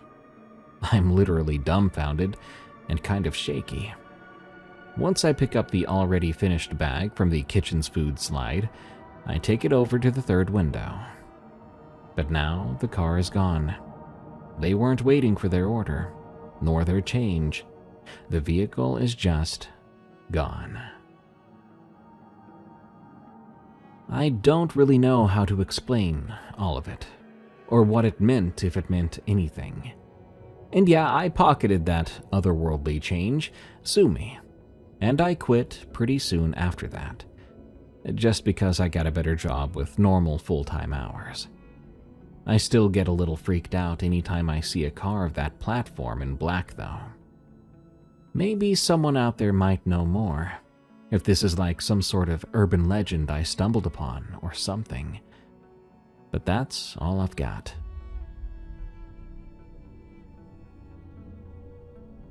The Late Night Terror from Lindo. Firstly, let me explain a few things. Here in South Africa, since the old days dating back to the 60s, there is a belief that there is an owner or ruler of certain places, such as big rivers or swamps. Most of these said owners are not humans, but creatures. And not just any creatures. It might be a big, dangerous snake, or any mythical creature you could think of, like mermaids or mermen and so on. It is believed that you cannot simply enter as you please at someone's territory. Over the years, there were incidents where people lost their lives at said places. So I also grew up knowing that we don't go swimming in some lakes, and there are people who say they saw these entities. These entities can take human forms as well to lure people where they shouldn't be. This story I'm sharing happened to my uncle. To be clear, it didn't happen at any big lake or river, but at a certain train station. At that train station, there was an entity who was believed to be looking after the station. Most people believed that the entity was the owner of the station. He used to work at a big train station, and that station had a certain rule. That is, at exactly 23:55, everyone must clear the station. Whether you're a security guard or you are a cleaner waiting for a train, all personnel must remain indoors until 0:15. It was said that the owner of the land the station was located on was passing by during this time. That rule must be followed, no matter what. He remembers it clearly. Back in 1994, still new to the job, his supervisor told him on his first day that there was a rule he must follow. At first, it may sound weird, but he would understand in the future if he still worked there. So yeah, he followed the rule as he was instructed. Nothing odd happened the first few weeks. This rule of remaining indoors every 23:55 to 0:15 every day did not sit well with him. So after he'd settled in at his new job as a night shift security guard, now knowing everyone's routine and everyone's business, he started digging for information. First was the cleaning crew. He asked, "I don't mean to be nosy and stuff, but does anyone care to tell me what's with the 11:55 rule?" That's what everyone called it, the 11:55 rule. But no one gave an answer. They just said, "Man, just follow the rule. We're just here to work, nothing more. Plus, we know nothing. We joined the company and the rule was already here when we got here." Even George, the old man who had been working at the train station for 25 years, told him to mind his business and just focus on his work. That made him want to dig even deeper. Eventually, he gave up on the idea. Then, one evening, curiosity got the better of him. He sat outside with his armchair and flashlight in hand. When the clock hit 23:45, everyone started to go back inside. But he just sat there, watching everyone go in. Some tried to talk him into going inside. But as he sat there, something felt off. Have you ever had the feeling that something wasn't normal, and your gut told you to run, but you chose to ignore it? Yeah, he had that feeling, but he ignored it. At exactly 23:50, the atmosphere changed. He felt a chill down his spine and something told him, "On your left, buddy." He looked slowly to his left, and he could only mutter, "Sweet Mother of Jesus." Yes, he saw it. Or rather, him. A man adorned in a full formal black suit, with a long coat reaching down to his knees, wearing a top hat. That's not the scary part, though. The man was not walking. Instead, he was floating in the air, 1 meter above the ground.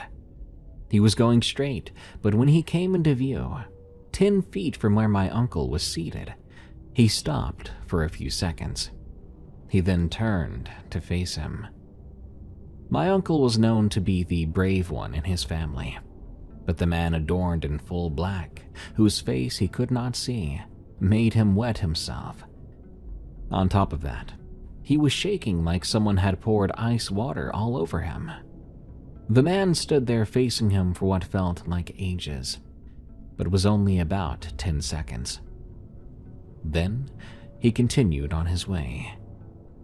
After that encounter, my uncle resigned. He never took any more night shift jobs again.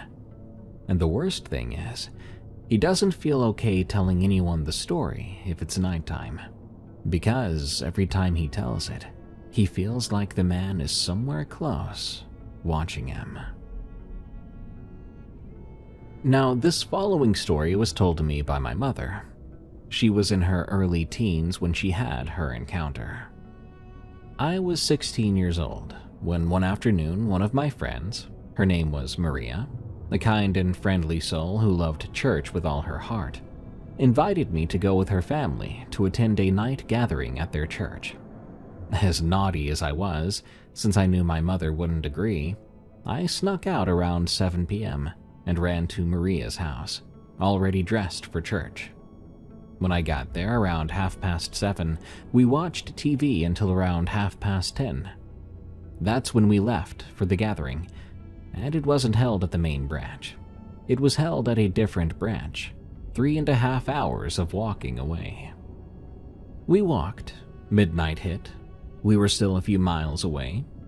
To give you a clear picture, there were only 10 of us. Maria, her mother, her father, her young brother, their neighbors, and me. It was clear in the sky, full moon, no clouds. Me and Maria were walking at the back.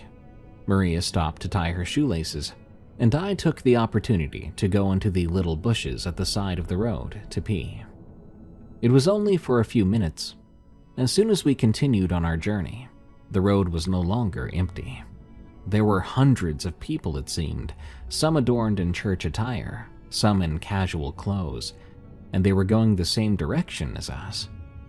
Nothing seemed odd to us teenagers, though, but the most distinct part of that moment was the sheer quietness. I mean, it was so silent, you could hear a pin drop. Maria and I rushed to her family. The moment we reached them, Maria's mom and dad and their male neighbor were praying.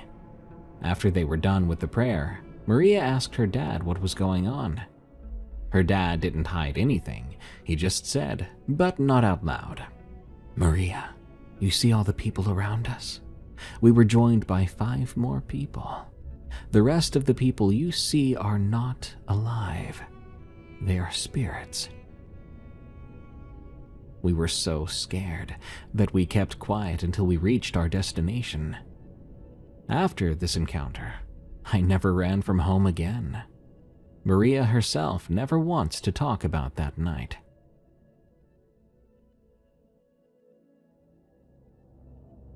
Miss Pennyjoy, from April B. I graduated high school in the late 90s with a high GPA, a great scholarship to a good college, and complete academic burnout from my senior year. After a lot of discussion, my parents and the college agreed to let me take a year off and defer my scholarship. In the UK, they call this a gap year. Instead of using it to travel or volunteer, however, I wanted to use it to sleep, hang out, and experience life as a teenager without the worry of tests, deadlines, and essays looming over me. I got a job at a video store. I had a lot of movies to catch up on too, and I took on some babysitting jobs on the rare weekends I had off. While there were a few creepy stories from that job, this story centers on one of my babysitting gigs. Not long into that first summer, my mom told me that one of her colleagues at the hospital was being moved to second shift and needed someone to pick her daughter up from her day camps and watch her until she got home around midnight a few nights a week. She was willing to pay a staggering $5 an hour, unheard of money for a babysitter in those times. I jumped at the opportunity, and we set up a trial run the next week. The girl, we'll call her Lily, was a good-natured 11-year-old, having just entered her awkward phase, but not at the point where she had noticed yet. I picked her up from art camp with her mom and headed to the heart of town. They didn't live too far from us, though they lived in one of the large 19th century homes close to downtown that the town elites rather hopefully called the Garden District, in some attempt to give it an air of distinction. The homes in general were stately and beautifully kept, but the truth is, there were so few of them due to a tornado that passed through our town in the 1920s. Hardly any of them stood 3 in a row anymore. Lily's house was an exception, standing in a row of 5 antique houses. It was actually one of the oldest in town. Not a frilly Queen Anne or a stately columned Greek revival. It was a simple white 1850s farmhouse, rectangular, with a modest front porch and a large sleeping porch on the side. Downstairs, a great room, parlor, now the master bedroom, dining room, bathroom, and tiny kitchen. Upstairs were 2 bedrooms and a bathroom, which were Lily's domain as a lucky only child. I had passed by it many times while walking to the library, but had not given it much notice because of its more interesting neighbors. I'd like to say that when I stepped onto the front lawn, I felt some kind of chill in the air or some sort of heavy feeling, but in fact, everything was perfectly normal. I got a tour, and her mom said she would go out to run errands and be back in a few hours. That afternoon flew by.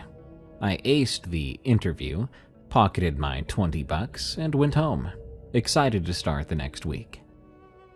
As the summer wore on, Lily and I got to know each other well and settled into a routine.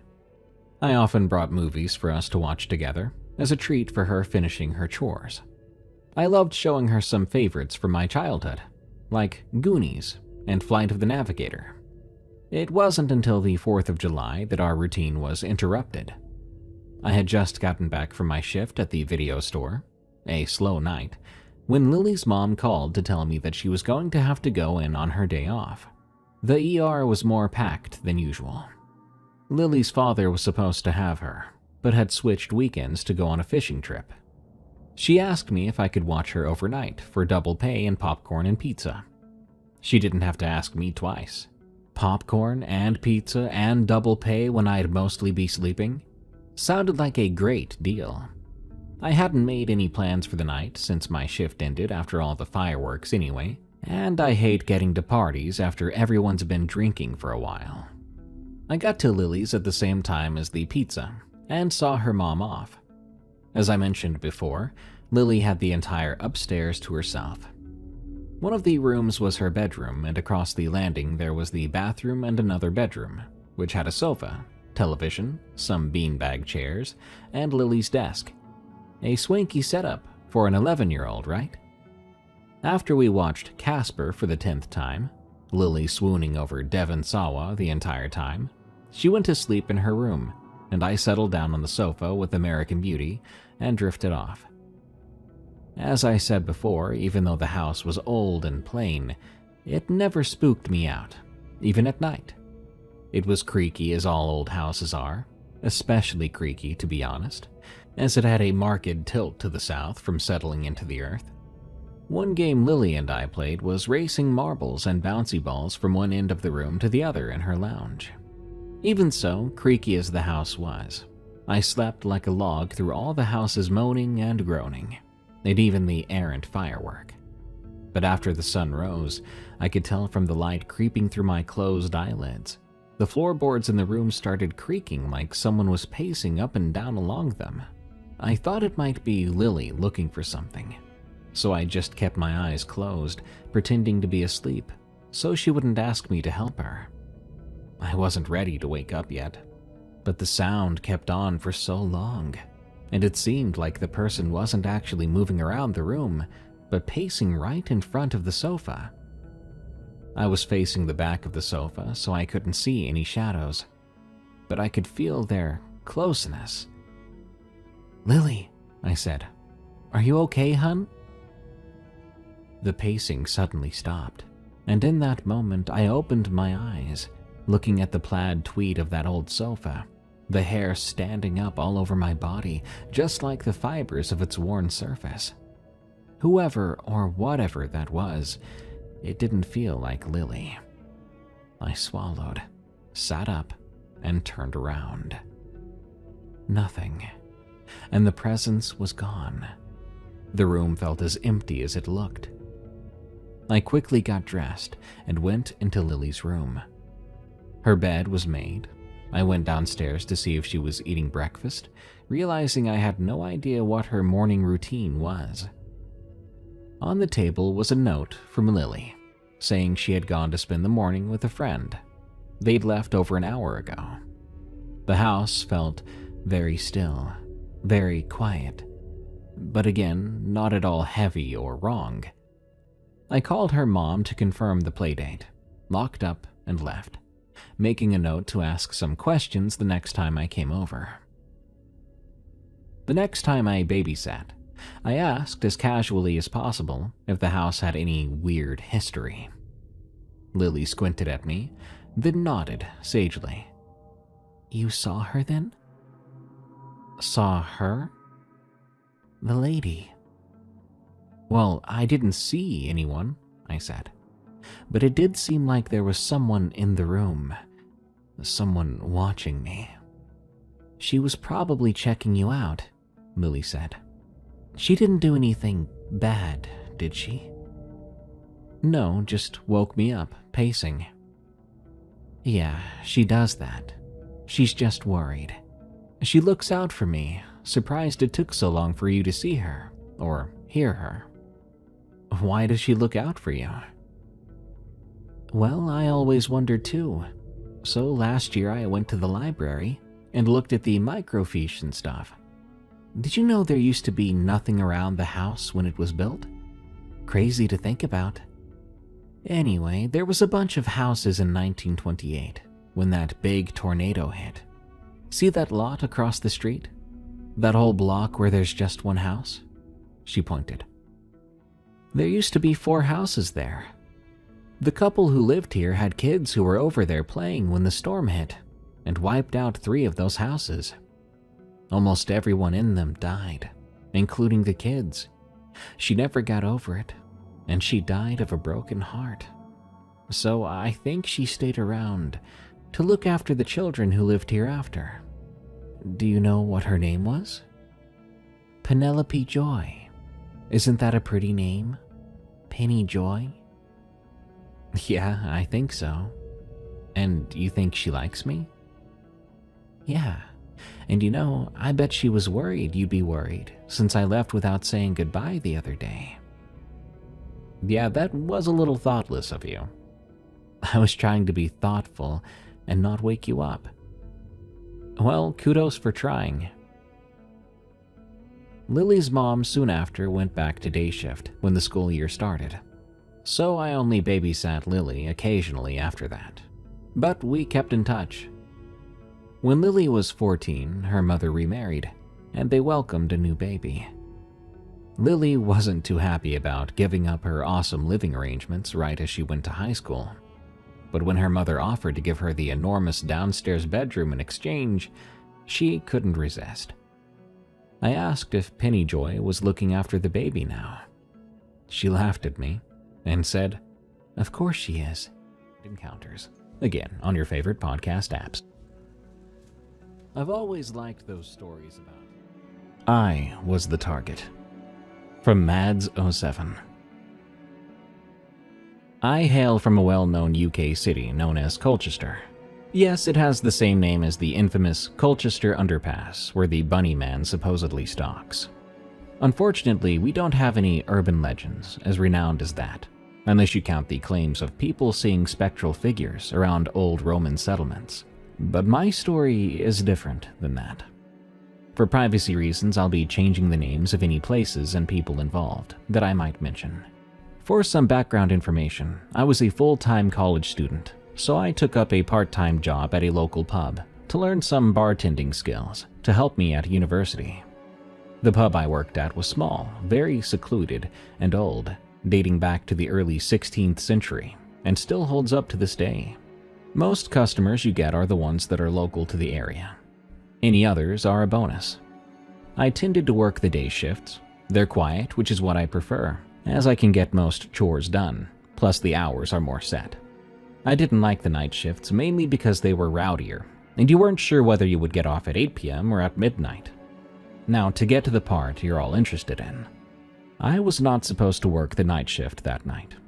I was called up last minute, as the person who was supposed to be there called in sick. As much as I didn't want to do it, I knew I couldn't say no. Plus, think of the money, as my mom would always say. My shift started at 6. Mom dropped me off and said Dad would pick me up when I was ready. The shift went, unfortunately, as expected. Not only were most of the locals there, but also the Irish farm workers, who were infamous for drinking their weight in Jamesons and Guinness, and would often not leave until the absolute last second before closing. My boss was out for the night, so I was on my own. Less to say, I wasn't the happiest of workers, mainly polishing cutlery unless someone asked for a drink, trying to drown out most of the boisterous yells coming from the pool table behind me. It was like that for most of the night. It wasn't until going on 11 o'clock that I was able to persuade everyone out the door, so I could start the lockup jobs. The pub was left in a deafening silence once the final customer left, something I was always uncomfortable with. To distract myself, I turned my attention to the standard jobs you would do when locking up a restaurant: sweeping the floors, cleaning the glasses, emptying the ashtrays, etc. It wasn't until I went to check the bathrooms that the first incident happened. I was cleaning the mirrors hung over the sink when an explosive sound rang out from the bar area. The sort of sound that echoes and forces you to clutch your ears in pain. I was terrified. Like most people, my fight-or-flight response kicked in. I began imagining the worst scenarios possible, such as the possibility that a whole shelf of drinking glasses fell, or a more sinister act caused by an intruder. This sound did not cease, but instead grew progressively louder.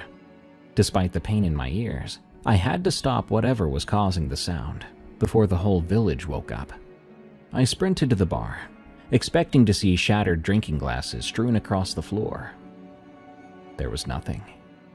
Now, you might think I would be relieved, but if anything, I was more terrified, because the sound was still going, and there was no obvious sign of where it was coming from.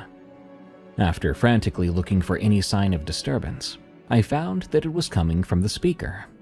I yanked the plug from the power socket and was left with immediate silence. Well, silence from an environmental perspective. I can still remember the palpitations of my heart ramming like a jackhammer against my ribcage, sending tremors throughout every nerve of my body. I hunched over the bar to give myself time to decompress, to come back to some kind of homeostasis. My brain was in a daze and could barely contemplate what had just happened.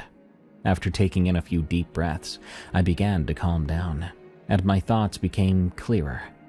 But I still had no logical answer to what had just occurred. In the end, I decided it was due to some technical issue that was beyond my understanding, and I went back to my duties. I decided to leave the bathrooms until last, focusing on sweeping in the bar and restaurant area. Personally, I don't mind sweeping. It helps me to think, allows my internal monologue to rant about any number of things. It wasn't long after I calmed down from the first incident that the second one occurred. Just to put it out there, I'm not one to completely believe in superstitions or the paranormal. However, I refuse to go near Ouija boards or dabble in conjuration. But it was this incident that made me believe otherwise. The deafening silence once again plagued my ears. The only comfort I received was the sound of bristles on hard floor and the scraping of dirt. But then my ears pricked up, the hairs on my body stood up, and my sweeping ceased. A third sound could be heard, but it was not coming from me.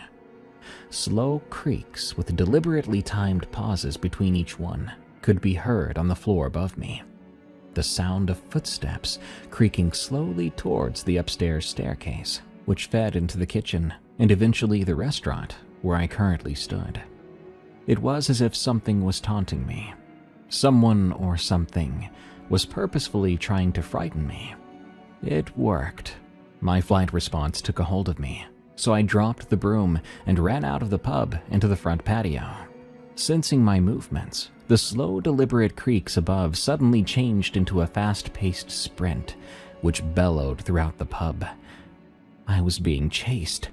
Boom, boom, boom, boom.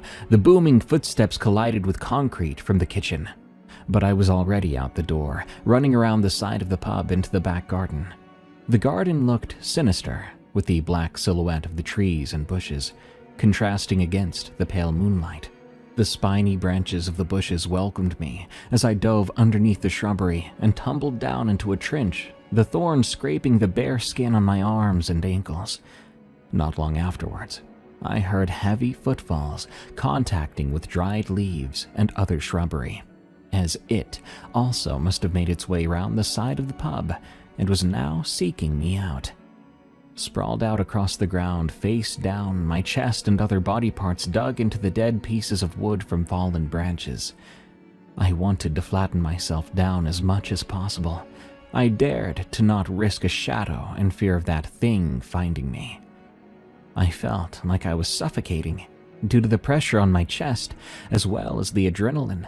My lungs were not in sync with my heart rate, but I refused to let my rapid breathing give me away.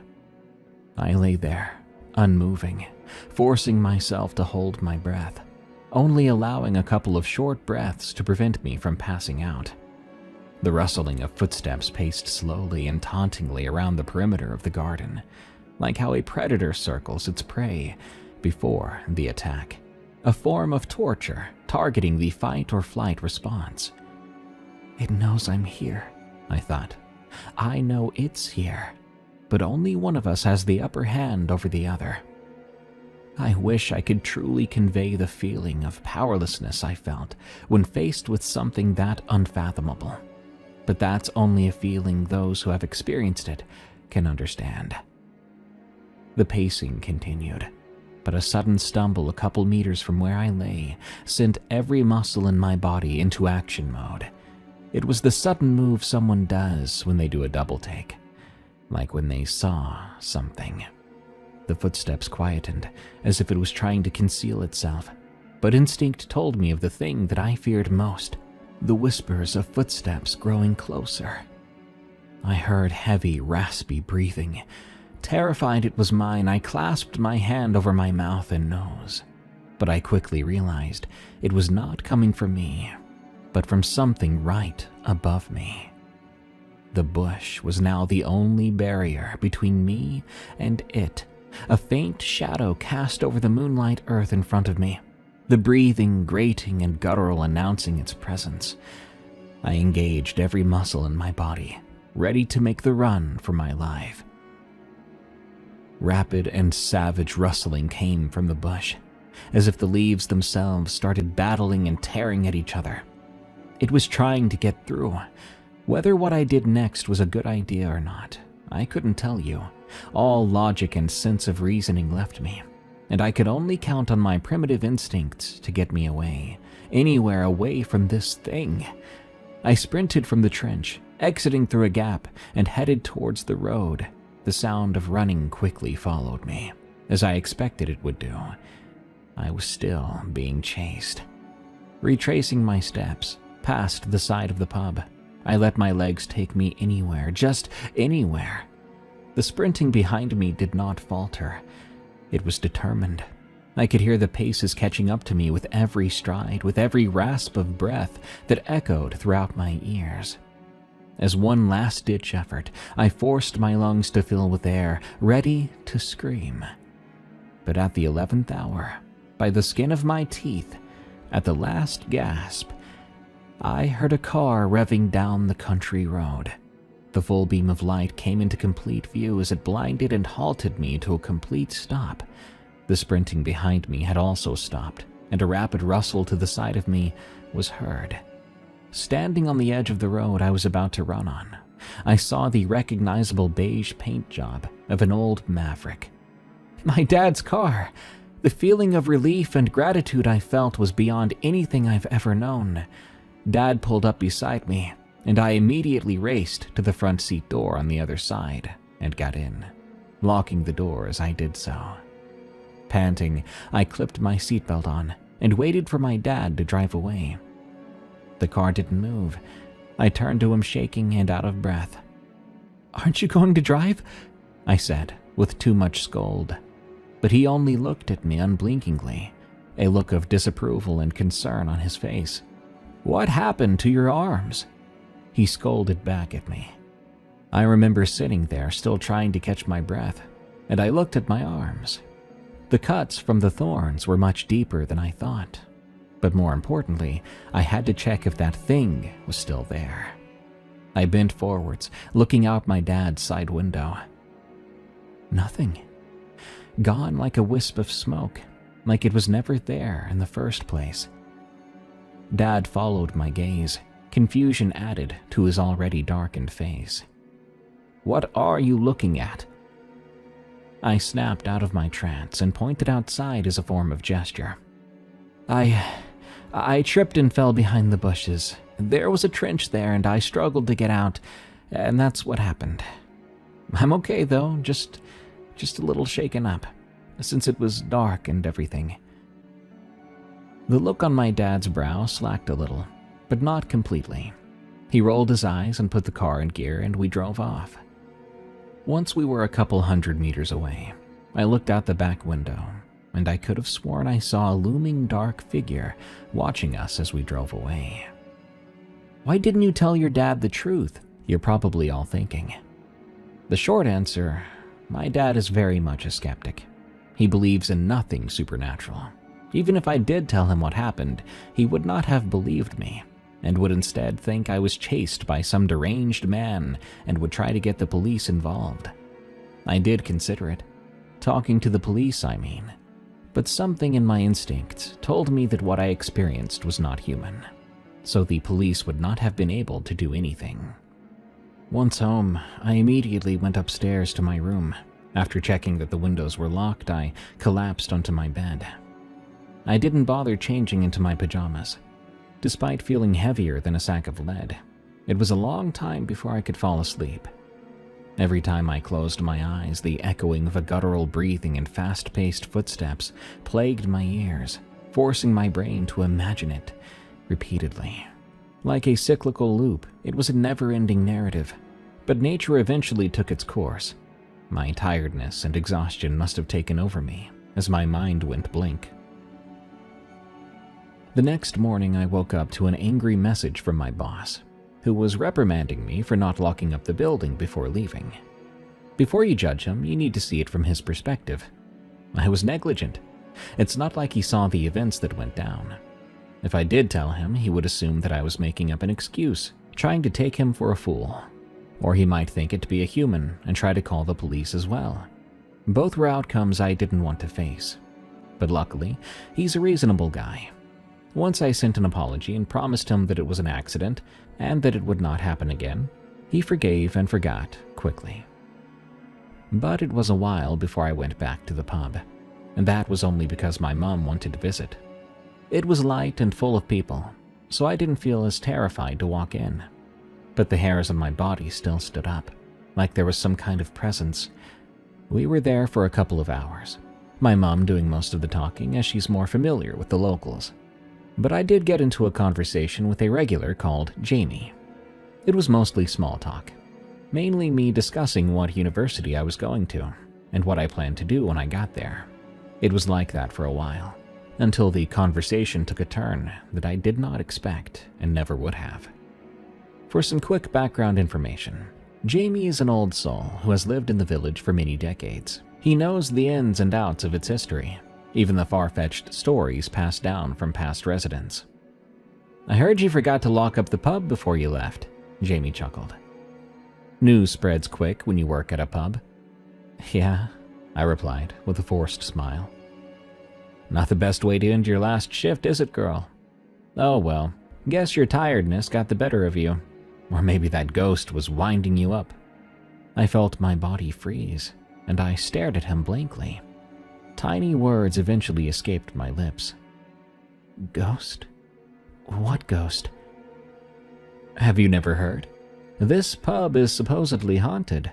Quite a few people have experienced strange events happening in here. Late at night, usually." I sat up taller. "What events? Like physically seeing a figure?" "Nah, nothing like that. Little things like creaking floorboards or flickering lights. Even the radio has turned itself on a couple of times, but nothing serious." Jamie chuckled as he said this, but I didn't. If anything, it made me feel worse. Feel vulnerable, as for some reason I was the one that was targeted. "It's probably just a bunch of stories," Jamie spoke. "But hey, if you want to see some kind of figure, walk out to the restaurant area and look at the pub family photo on the wall. Furthest window to the right." I quickly rose from my seat and walked to where he described. I squinted at the photograph, which was in black and white, despite it only being from 2010. "I can't see anything," I called back. "Use the light on your phone," Jamie answered. Turning on the torchlight on my phone, I hovered it over the far right window within the picture. And that's when I saw it. Very faintly, the shadow of a contorted face within darkness that replicated a menacing glare, staring right back at me. Ironic, isn't it?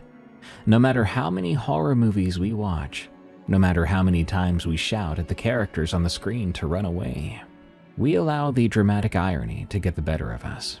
Yet we cease to follow our own advice when dealing with the paranormal, and try to decipher everything with logic instead of just trusting our instincts. From my time at university thus far, one thing a professor taught me is that not everything can be proven, and not every hypothesis will have a logical conclusion at the end of it. You can either accept the outcome and move on, or try a different method to yield different results. My point being, maybe some things are meant to stay mysteries.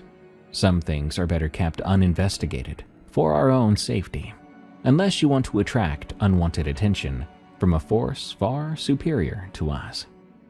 Well, that's about the end of my anecdote. Whether you believe it or consider it as another counterfeit ghost story, that's up to you.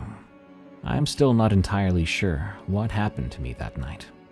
Maybe there is a logical, scientific explanation to what happened. But regardless, the paranormal is not something to mess with, despite what you choose to believe in. I'm about to head into my second semester of my first year at university. That means exams. Hopefully, I'll have a better experience than what I had at the pub. Good luck to all those part-timers out there. A word of advice, always follow your instincts. The sound in the walls of a hotel. From Rosie. My boyfriend Pete and I work together. Our work requires us to travel sometimes. We go together whenever our schedules align. Pete was sent to go to a smaller town a couple of hours away from where we live. It's really popular for its cottage life and resort. It's very pretty. I've only heard of how posh and pretty it was, but never had the opportunity to go myself. But he said he had to go for an overnight, and asked if I wanted to join. Well, of course I did. Everything ran smoothly throughout the day, until we started to settle into our hotel. We had a suite, so it came with a kitchenette. The hotel was quiet when we checked in, as if we were the only ones in it. Which I guess isn't too strange during off-season in cottage country or a town. When we were checking in, Pete was in and out of meetings virtually, so I had to end up doing a lot of the unpacking. I had to make a couple of trips, so I'd been in the only 2 elevators in the building a few times already. On the last ride to get to my floor, I ran into an older lady who was getting on the elevator.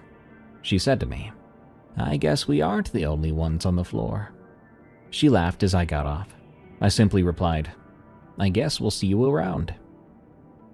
Later that evening, I needed something from the car. When the elevator came, it was one I knew I'd taken before, but I noticed now that there was a rear door to it. I thought it was strange. I was sure that door wasn't there before. When I got out to my car, the mood was eerie. I'm sure the cloudy skies and the tiredness and hunger weren't helping much. When I got closer to my car, I saw the groundskeeper sweeping up garbage. I smiled and said hello, which he ignored, not even flinching as I got closer. I checked it off as strange, but went on. After grabbing everything I needed, I locked my car when I noticed another groundskeeper walking 2 dogs. I said hi again with a smile. He also ignored me, but one of his dogs looked at me.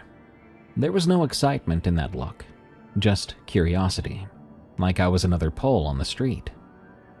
I headed back in, and when I did, another guest was walking their dog. He didn't seem to notice me when I looked at him in an empty parking lot. It was starting to feel unsettling with all of these strange one-off encounters. When I got back to the room in a no rear door elevator, I started to make dinner. Pete was still working at the time. I told him that I'd discovered we had older neighbors, so we should be mindful of our noise. He said he heard them moving around earlier. Maybe 3 minutes later, we heard knocking on the wall we shared. It sounded like something we definitely should be minding our business about. Pete and I looked at each other and laughed. A few minutes later, we heard it again and laughed once more, talking about how thin the walls were here. Except this time, we heard tapping towards the ceiling. We were on the top floor. There was no one above us. Pete came up with some excuse like hotel settling, but we both didn't fully buy that. I took a shower while Pete cleaned up. I made sure to close the door so I wouldn't feel a draft after the shower. When I finished up, I tried to open the door, of course, but it felt like it was locked. I was sure I had not locked it. Why would I? I called out to Pete to help me open it. Luckily, he easily opened it up. He asked me if I was okay, figuring that the door must be set weird. I mentioned to him that I wasn't comfortable with this hotel. We both agreed to leave this hotel first thing in the morning. Now, I was really craving some chocolate, so Pete and I went to the hotel shop. The front desk lady did not make eye contact even when we approached the desk. She looked up as soon as Pete started talking. She looked really robotic and shifty. This wasn't work exhaustion. It was more like she had switched into someone else. Now, something about Pete is that he is very much a people person. He can make friends anywhere, anyhow.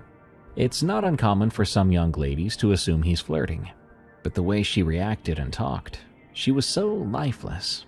It was strange for both of us. And no, I'm okay with other girls who try to flirt. Pete is good at setting up boundaries. Sometimes it works out better for us when he gets us better deals. Anyway, we both thought this was weird and walked away from the desk, sort of creeped out. Around 4 a.m., I woke up and had a hard time falling back asleep. I decided to go to the couch to do some reading. Before I sat down, I got a glass of water and looked outside the balcony. There was a small boathouse-like building, well kept, that was probably a small hangout spot for guests. It wasn't strange for buildings like this to have the lamps or lights on, and the lights were on, I noticed, with the wide curtains drawn. Suddenly, the shadow of a human figure appeared at the window. It was like looking at a drawing, though. It didn't look like a normal human-shaped shadow. It stood at the windows, but then walked away. I was really creeped out by this. I quickly went back to bed, accidentally waking Pete up for a second, but he went back to sleep after, but not before I buried my face into Pete. No matter how hard I tried that night, all the little noises kept me up until it was time to go. Needless to say, I was packed and ready to go before Pete said good morning. He joked about how this was the first time I'd gotten ready before him. I don't know if I'm comfortable with him going alone on these trips anymore. At the same time, I don't know if I want to do these trips with him anymore. I sure won't be coming back here. Black magic is very real. From Blessed Blister. I'm a 23-year-old woman from India. When I was around 20, I left my hometown to go study in a quaint suburban coastal town, which I came to love quite quickly. I soon found a hostel close to my university and rented out a room for myself. This was a room for 2 people, but I wasn't too keen on having a roommate, so I decided to pay extra and keep the room all to myself, something I would soon come to regret. When I moved in, I found a tiny doll made with cotton. It had been left behind in the cupboard by the previous tenant. I thought it was cute, and I didn't want to throw it out, so I just let it be. Pretty soon I settled in, though the first couple of days I found it difficult to fall asleep. But the sheer amount of work at the university soon after would leave me so exhausted that I would just come back and crash. This one time, though, there was some kind of protest happening in the town, so we were given about 2 weeks off. During this time, I lazed around, catching up on TV series and movies, barely leaving my room except at mealtimes. My days would just go by in a blur, but when night fell, that's when things started to happen. I hadn't noticed before, but as I lie awake in bed one night, sluggish but not sleepy, I saw a shadow bounce around on the wall. When I say shadow, I mean it was more of a dark shape with no features, moving around quickly from one corner of the room to the other. The window in my room was right at the foot of my bed, and it overlooked the street. So my first thought was that it was probably the shadow of a car or some other vehicle passing by, even though I hadn't heard the sound of a vehicle pass. But when your mind wants to rationalize things, it has a way of sticking to it and dismissing something unreasonable. So that's what I thought, and I shrugged it off. Every single night, this shadow showed up. Sometimes it would hover near the window for a while, then move to and fro between the walls. It got so frequent that I got absolutely used to it. I didn't get a negative vibe or anything from it, and at one point it was even quite peaceful to look at while dozing off. One night, however, something changed. It was like a switch was flipped, and the atmosphere in the room just became very, very dark. I was so used to being in my room now that I was very comfortable. But that night, as I turned the lights off, there was a sense of inescapable dread that I'd never felt in there before. I couldn't quite place why I was feeling that way, and no matter how hard I tried to relax, I found it difficult to breathe, like I was on edge and something terrible was going to happen. Then came the shadow, doing what it did as usual, but this time it came closer. It wasn't near the window anymore. It hovered right over my bed, frantically moving all over the walls around me. This was unnerving because it felt malicious, like the shapeless shadow thing wanted to attack me. I shut my eyes for a minute, hoping it would go away, and when I opened them, the shadow wasn't hovering anymore. Instead, it was now stagnant, standing tall as a dark mass right in front of my window. The light from the window stood out around it, illuminating it. I was absolutely frozen in terror. Some part of me wanted to scream, but I couldn't even function. This black silhouette with no discernible features just seemed to pulsate. It came closer and went back as if trying to break some kind of invisible barrier between me and it. For some reason, it could not get close to me, and in that moment, that meant everything. I quickly sat up in bed, panicking and hyperventilating. It was still there, now moving frantically around my bed, trying to edge its way into me by all means. I keep idols of the Lord Shiva and the goddess Kali. They're on my bedstand, and the only thing I could think to do at the time was to clutch those idols close to me. As I did that, the shadow figure seemed to pause for a minute, but it resumed its grotesque shadowy dance, more fiercely now, leaving me a terrified mess huddled in my own bed, crying my eyes out. At some point, I think the sheer exhaustion from the stress took over, and I finally nodded off, still holding onto those idols, keeping them close to my chest. As soon as the sun came up, I was jolted awake. I ran downstairs to find the warden, not caring that it was still early in the morning. In between sobs, I managed to tell her what happened as coherently as I could. Thankfully, she did not dismiss my story. She immediately called in a priest to come check out the room. When the priest came by, he sat in the room going into some kind of meditative trance for a while. When he opened his eyes, he looked at me, asking me if there was anything in the room that did not belong to me. It didn't come to me right away, but then I thought about that doll, the one I'd found in the cupboard when I'd moved in. I told him that, and I went and found it to show it to him. He took a deep breath and said a few shlokas, or incantations, while pulling out spools of sacred thread smeared in turmeric. He wrapped the doll in the thread completely and slowly took it out, placing it in his bag. He told me and the warden how this doll was a medium of black magic, one that had summoned a Chudale or a witch. According to legend, the Chudale is a vengeful spirit of a woman who has died an unnatural death. The priest said that whoever had made and left this doll had dipped it in the blood of some poor woman who had passed recently. This had invoked the Chudale to wake up and inhabit the doll. The only reason it could not attack me was perhaps because of the idols I had next to my bed, and the more I held on to them, the Chudale could not come near me. The priest said he would go burn the doll in a holy fire altar. He gave me a talisman to wear all the time. I shifted to another room while the warden did a puja, or ritual, in this one, to cleanse it of any negative energy.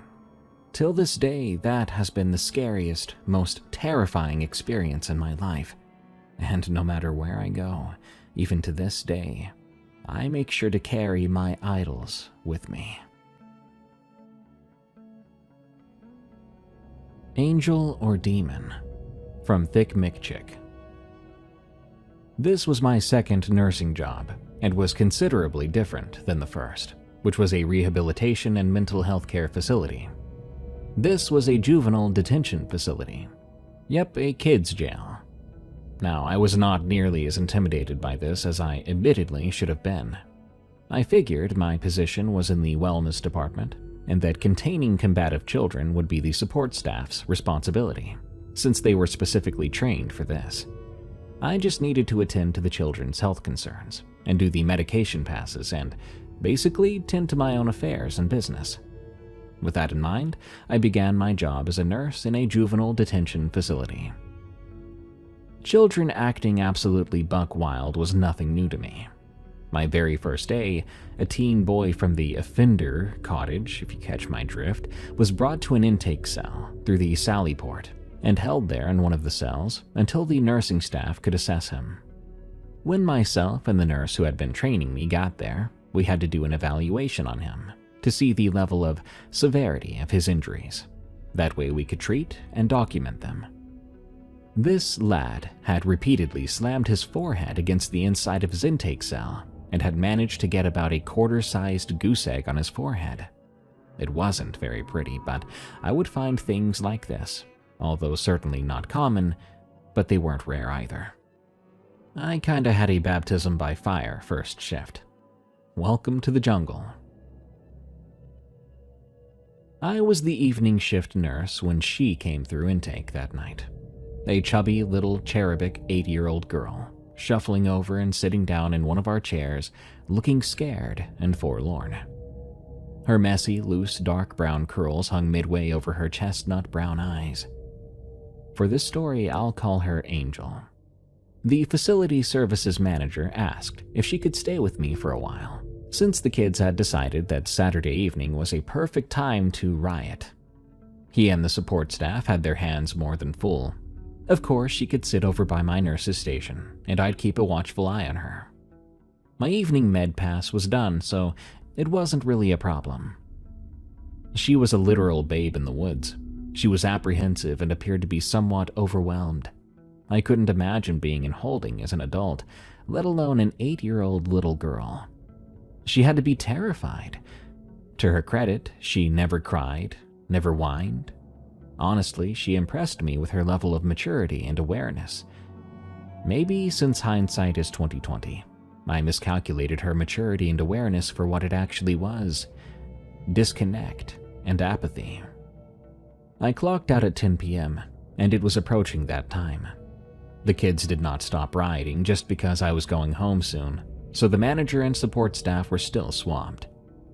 Angel was quietly sitting in her chair, continuing to nod off with her little brown bouncy curls, framing her round, sweet, pretty little face with pinkish red cheeks and big doe eyes. I decided, since I was leaving soon, to lay her down in a cot in the infirmary and just let her sleep.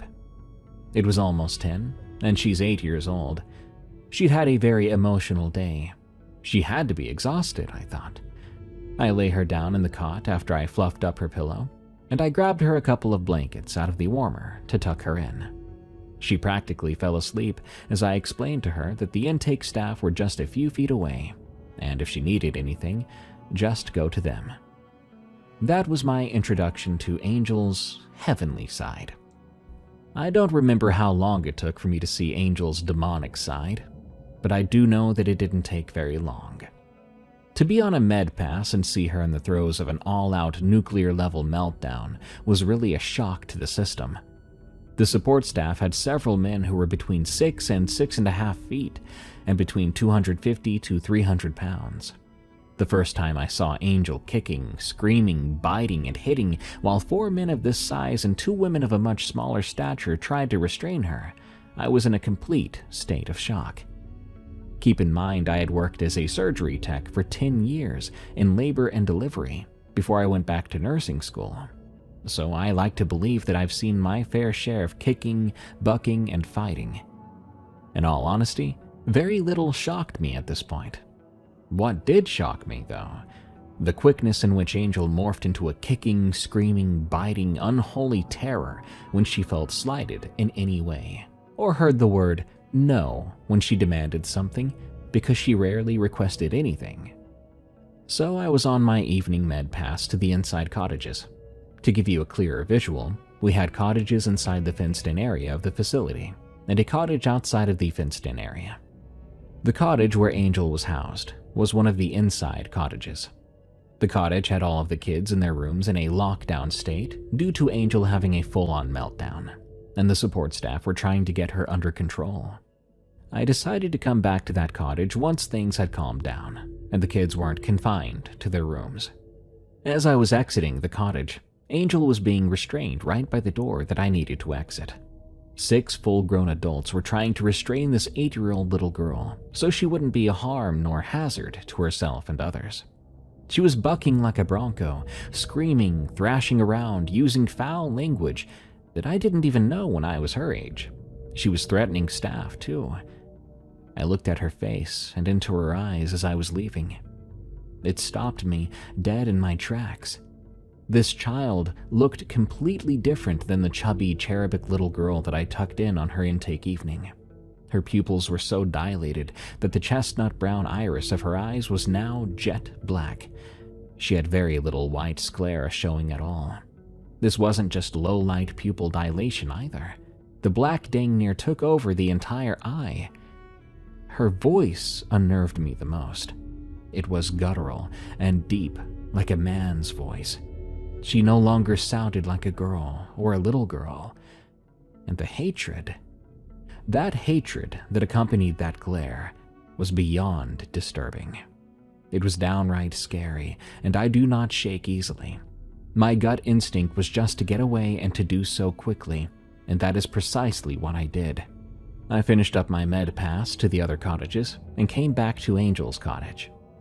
Upon my return, I learned they took her to intake, where she was placed in a cell. She hurt herself during her outburst, and that's putting it very lightly, and I would need to do a physical assessment and report on her injuries when I got back to the wellness department. So with apprehension, I headed to wellness to drop off my med bag and head to the intake department, which was right next to wellness. I get there, and I'm told Angel really flipped out when she was placed in her cell.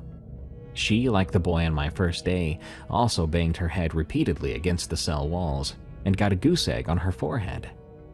This was a common occurrence for any of the youths that were placed in a cell as a form of revolting against being put there, but at least there they couldn't harm the staff and other inmates. I entered her cell with apprehension as she sat with slumped shoulders on the concrete bench in a straitjacket. Gone was the hellacious demon that was kicking, hitting, biting, and bucking the support staff with obsidian eyes and a voice full of manly bass.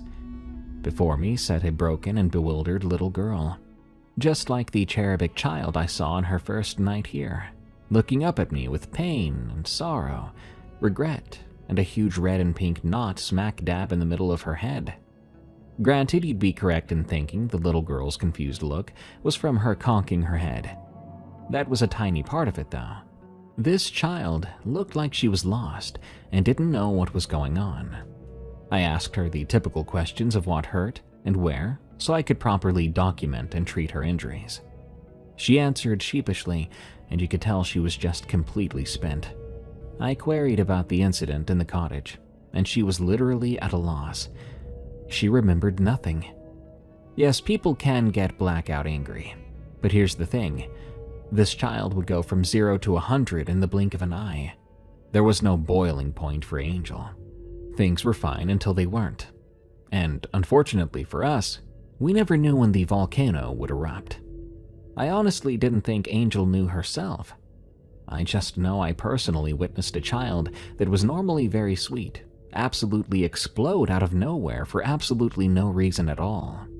Then she'd immediately calm down and could not recall what happened or why it happened.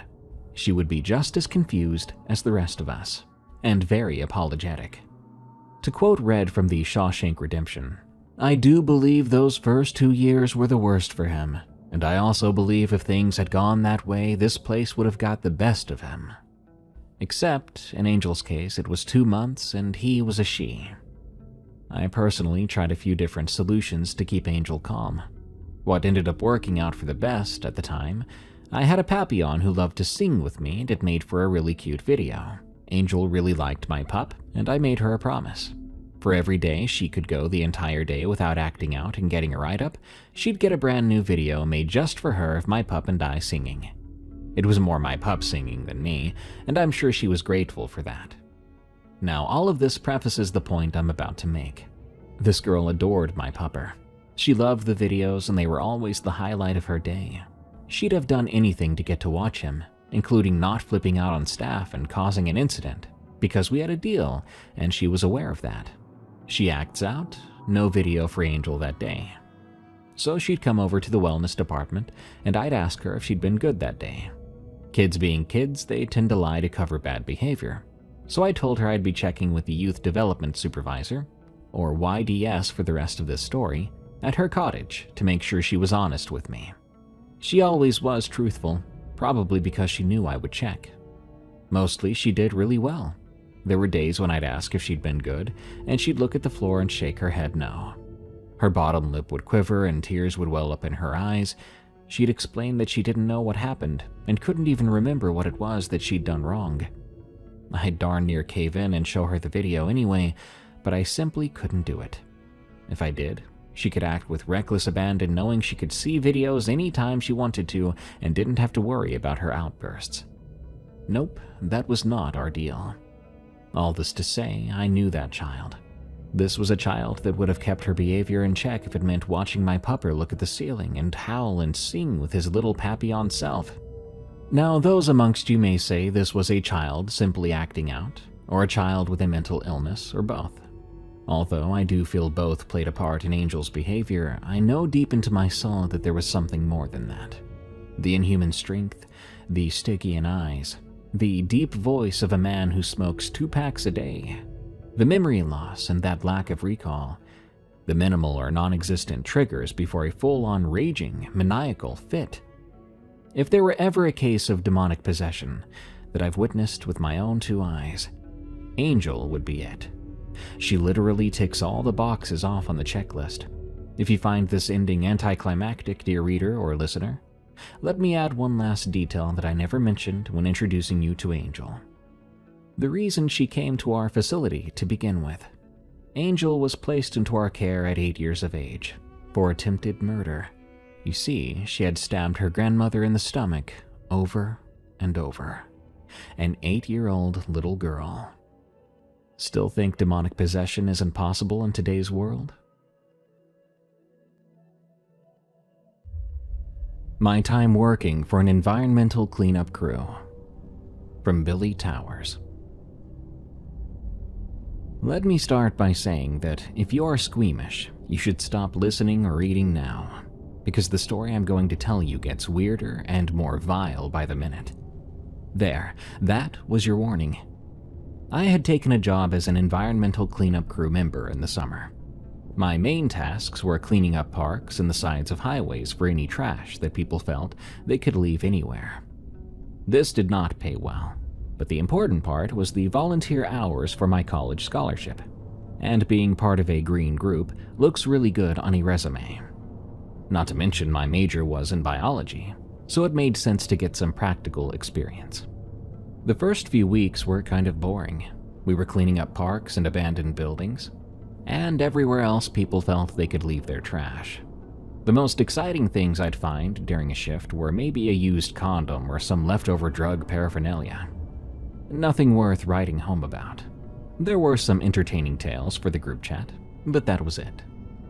Everything was going as well as it could until about my 5th week of work. I had arrived at work and waited for the vans that drive the crew members out to different locations, as usual. As expected, people began to come in, and the team leader stood in front of the group, ready to give out assignments. Only something was different. There was only one assignment. One of the leaders, a tall white man named Todd, explained that there was a small marsh that was so polluted with trash and refuse that even though it was isolated from major water sources, it still posed a major threat to nearby ecosystems and even to people.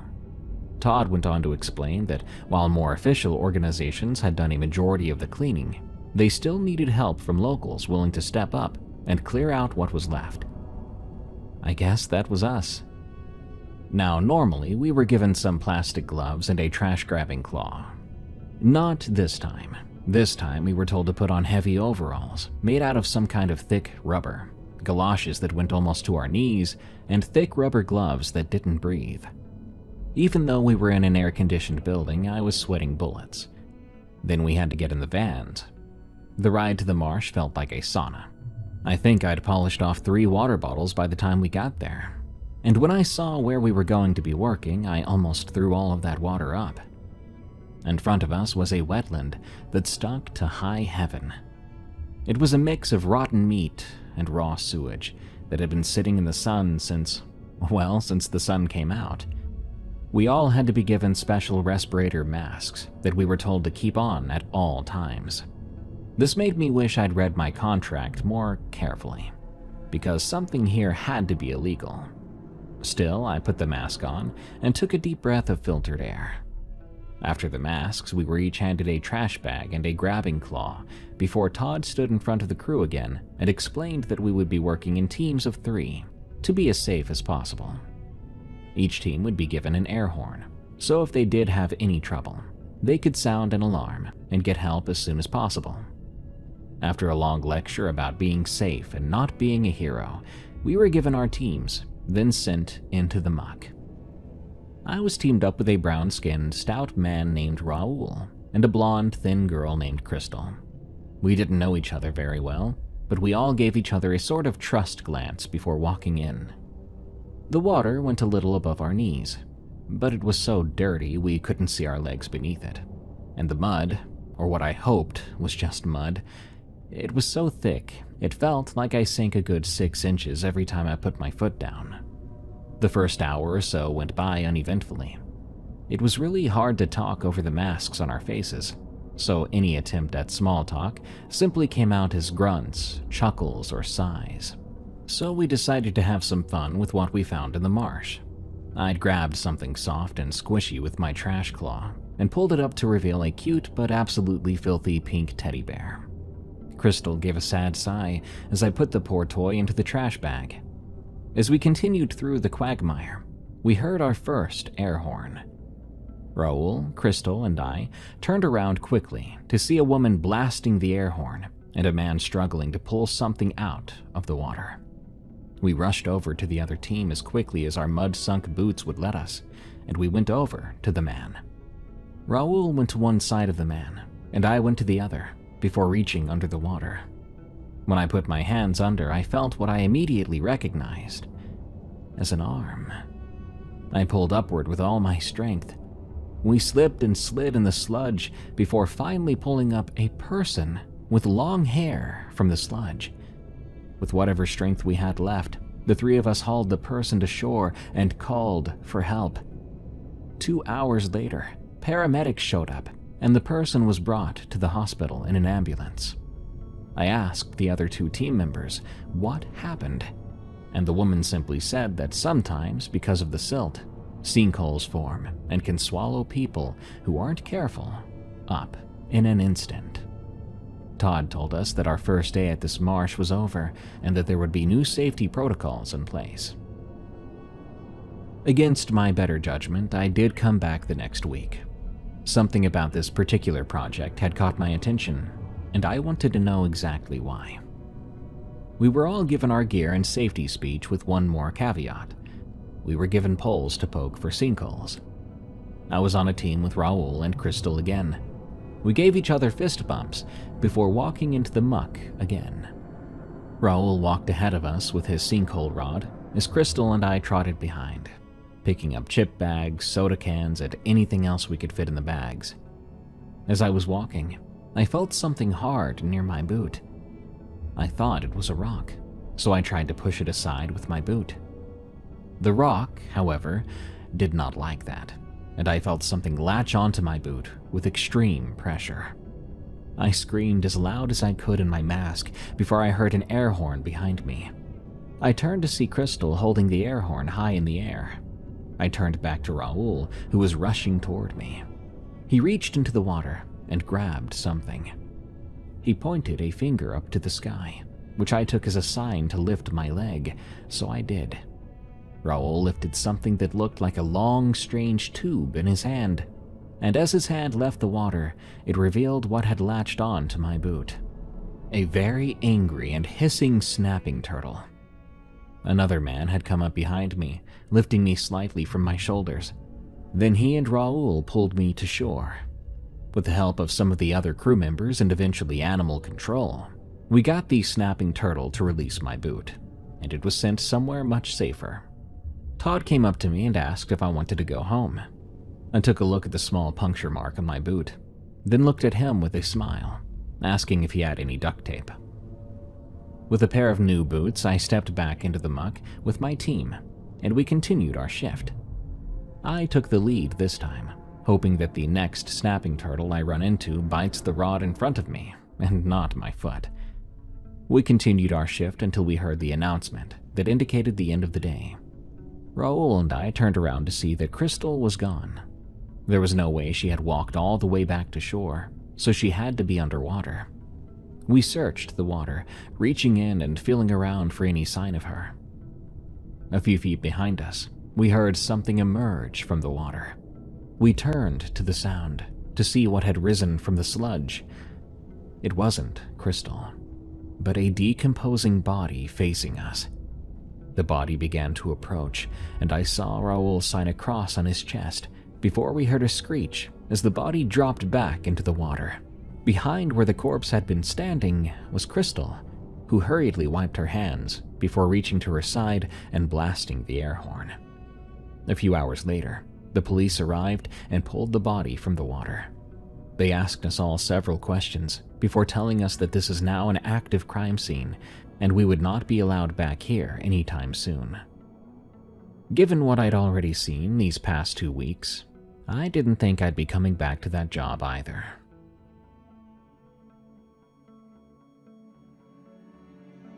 She saved me. From Rice Krispie. For some background, I'm from New England, and my grandpa and I share a love of nature, hiking, and photography. Actually, I think I got that from him. We always went up to New Hampshire, Vermont, and Maine in the fall for foliage photos and maple syrup. Once I was old enough, around 11 or 12, we started to do hikes. Shortly after that, in 2019, I moved away to Ohio, but I came back to visit during my winter and summer breaks. We took to hiking a new trail every time we visited, and the winter hikes were some of my favorite. Icicles make for some beautiful photos. Anyway, this story takes place during one of those winter hikes when I was around 12 or 13, somewhere in the White Mountains. I can't recall the trail name. My grandpa and I were on a moderate-level hiking trail, headed to a beautiful frozen waterfall in a ravine. The trail took us around a corner, and in front of us was the start of the ravine, as well as a group of hikers who were taking photos of the ravine, which was sparkling with snow and ice. We made small talk for a bit before they moved on, and we took their spot in front of the railing to take our own pictures. Something important to note about the railing was that it was the only thing separating the trail from the steep drop-off of at least 50 feet, but it had a gap of about 2 feet underneath it. Anyway, we were taking photos at this bend. I climbed onto a rock to get a better angle.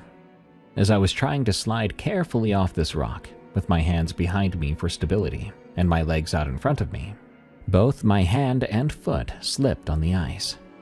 I started to slide like a greased bullet, and I was heading straight for the gap under the railing. There was a substantial and harrowing drop below.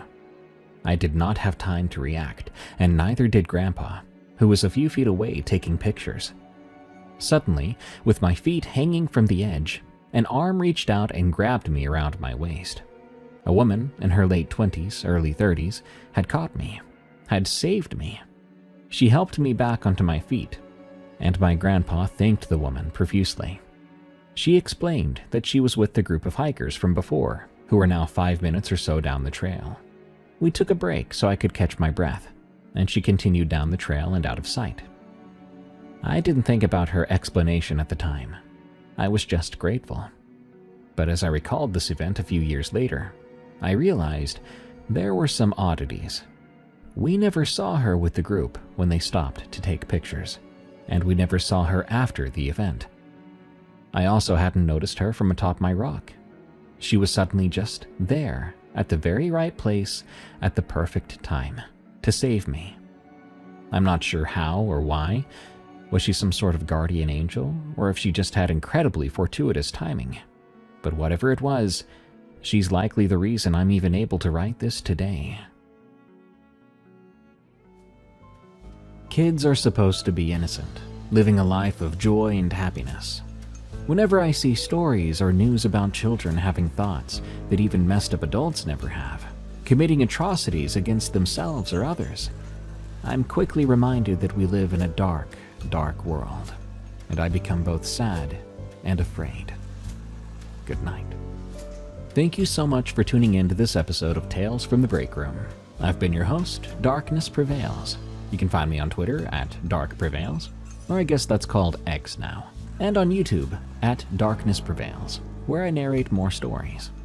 Make sure you follow and listen to my other show, Unexplained Encounters, especially if you prefer allegedly true stories about ghosts, monsters, and other unexplained phenomena. That's Unexplained Encounters, and you can find it on Spotify, Apple Podcasts, or your favorite podcast app. Till next time, everyone, I've got to clock out, but I'll be back again real soon.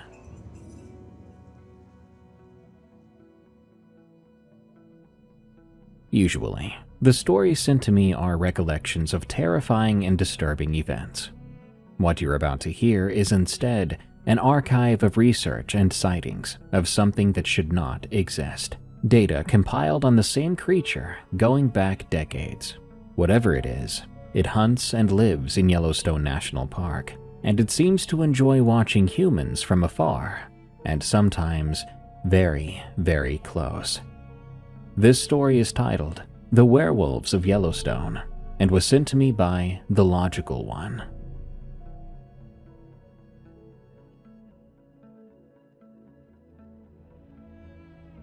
My name is Mac, and yes, unfortunately, that is short for Mackenzie. I'm 61 years old.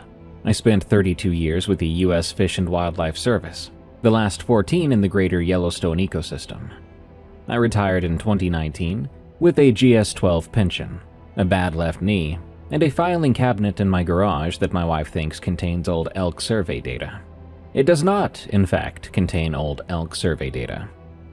What follows is a compilation of testimony, field notes, and personal observations spanning 20 years, from 2004 through 2024, concerning what I have referred to in my own documentation as an unclassified, large bipedal canid observed in and around Yellowstone National Park. I typed that phrase for the first time in 2006 on an FWS form 3-202B, the Wildlife Incident Supplement, and I remember staring at it on the screen for a while before I hit print. I use that language because it gives me something to hold on to. It sounds like science. It sounds like something with a place in a taxonomy, something that could be described, classified, and filed. Without that language, I'd have to use the word that my witnesses keep using, and I'm not ready to put that word on the first page. You'll hear it soon enough. Allow me to be forward with you about what I am and what I'm not. I have a master's degree in wildlife biology from Montana State. I've published 9 peer-reviewed papers regarding certain migration corridors in the GYE. I've sat in congressional subcommittee hearings as a technical advisor on gray wolf reintroduction. All of that to say that I'm not a cryptozoologist. I don't attend those conferences like Paracon or Cryptid Fest or whatever. Never owned a TV show or been on one, and I don't have a podcast. Until this document, I've never presented these findings to anyone outside of a small group of colleagues who I trust and who have asked me not to use their names. I began collecting these accounts because they kept crossing my desk in forms that didn't fit. Wildlife encounter reports where the animal described was not a bear, or a wolf, or a moose, or a mountain lion, and it sure as hell wasn't a person. The early ones I filed and forgot. The later ones I filed and didn't forget. The witnesses were, more often than not, people whose professional judgment I'd relied on for years. Seasonal rangers, wolf biologists, backcountry trail crew, maintenance workers who'd spent more time in the Yellowstone interior than most researchers ever will. My criteria for inclusion were strict because they had to be. If I was going to keep a shadow filing cabinet in my garage for 20 years, the material inside it had better be solid. The witness had to be sober, they had to have filed an official report, or agreed to a recorded interview on my Olympus WS-853, which I bought in 2009 and still use. The account had to include specific physical details inconsistent with known North American megafauna. I excluded anything that sounded borrowed from Bigfoot mythology, anything I suspected was invented for attention, and any accounts from Native American spiritual or ceremonial contexts. This last exclusion deserves a word of explanation. because several people I spoke with from the Shoshone and Crow nations made it clear to me that what they know about these things operates on a level I'm not qualified to address. Their knowledge is older than mine and governed by different rules. I'm a biologist. I measure tracks and interview witnesses. That's my lane, and I've tried to stay in it. Overall, 41 accounts met my criteria. I will present a representative selection here, followed by my own experience, which occurred on September 14, 2022, in the Pelican Valley region of Yellowstone's backcountry, after which I had trouble sleeping for many months. I want to add one more thing before we begin. I know how these reports can sound. After all, I've sat across a table from a woman with a PhD in wildlife ecology who told me she watched a wolf stand up and run on 2 legs alongside her car at 45 miles per hour. I know what that sounds like coming from someone's mouth, but I also know what her face looked like when she said it. She gripped her coffee mug with both hands the entire time, and her voice was careful and flat. She would rather have swallowed glass than say those words to another professional. I'm writing this for her, and people like her. For Gary Wint, and for the Marine who wouldn't give me his name, and for every other person in these files who saw something that they'll spend the rest of their lives wishing they hadn't. They told me the truth, so I wrote it down, and I'm giving that truth to you. The Early Reports, 2004 through 2010. Account 3. In June of 2004, a wolf researcher I'll call Dr. Carla Bryce was monitoring the Druid Peak Pack in the Lamar Valley via radio telemetry. It was 4:40 a.m. The sky was blue-gray, that time of the morning when everything is visible, but nothing has full color yet. Carla was alone in her vehicle with a thermos of burnt government coffee and a Swarovski spotting scope on a window mount. She preferred to work alone. Most of the good ones do. She picked up movement on a ridgeline approximately 800 meters east of her position and trained the scope on it. She observed what she initially identified as a gray wolf, possibly injured, moving along the ridge with abnormal posture. The animal appeared to be walking upright on hind legs, its forelegs hanging at its sides. Her first assumption was a spinal injury. Wolves with severe spinal trauma can sometimes attempt to walk in a semi-upright position, though they can rarely sustain it for more than a few steps. Carla watched this animal walk upright for approximately 90 seconds. Then it dropped to all fours and moved into the timber at a speed she described in our interview 7 years later as faster than any wolf I've tracked in 11 years of fieldwork. I asked her to put a number on it, but she wouldn't. She said the closest comparison would be a wolf in a full chase sprint after elk, but that the gait was different. Longer strides. The body was too low to the ground, she said, like a dog that's been trained to run under fences. Carla filed her original observation as a report of an injured wolf, Form 3-202B, and noted the GPS coordinates and approximate time. Standard procedure. What she didn't include in that report, and what she only told me over drinks in Bozeman in 2011, was the part that happened between the walking and the running. The animal stopped at the tree line. It turned its head and looked directly at her scope. At her position, she was more than 800 yards away and downwind in a closed vehicle. I asked her how she could be sure if it was looking at her specifically and not just scanning in her general direction, just like any alert animal will do. She shook her head once. I could feel it, she said. It knew exactly where I was. It looked at me, like someone recognizing me in a parking lot. 5 years later, I would have written that kind of statement off as the embellishment that sometimes creeps into memory after the fact. It's simply human nature to reshape experiences. People might add meaning retroactively. I know this because I spent a career interviewing witnesses about wildlife encounters and learning to filter the signal from the noise. But by 2011, I had 14 accounts in my filing cabinet, and the noise was starting to sound a lot like a signal. Account 9. In August of 2007, I drove out to a backcountry campsite near Shoshone Lake with 2 trail crew members who had reported an unusual wildlife encounter 3 days prior. I won't use their names because neither gave me permission, so I'll call them what I called them in my notes: the Marine and his partner. They had camped at an authorized backcountry site, and something had circled their camp for approximately 3 hours between 1 and 4 a.m. The Marine was clear about the footfalls. 2-legged. He said he grew up hunting whitetail in Wisconsin and had heard every kind of animal walk through the woods at night. This was a biped. Big footsteps and sustained circles around the campsite at a distance of maybe 40 or 50 feet, looping around and around for 3 hours in a pattern that never varied. I asked him about bears. Bears will investigate a campsite, but their movement is investigatory.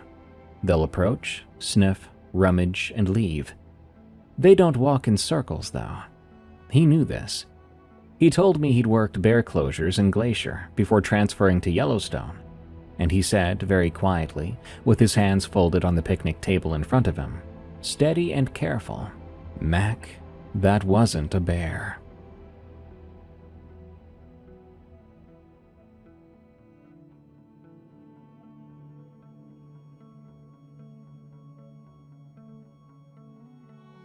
We hiked out to the site and I examined the tracks.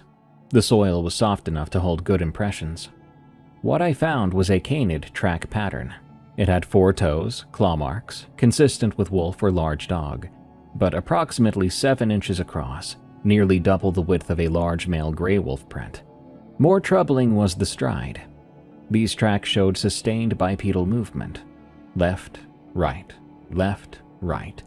in a repeating circle around the campsite. I recorded everything. I measured the depth of impression, and I documented the stride length.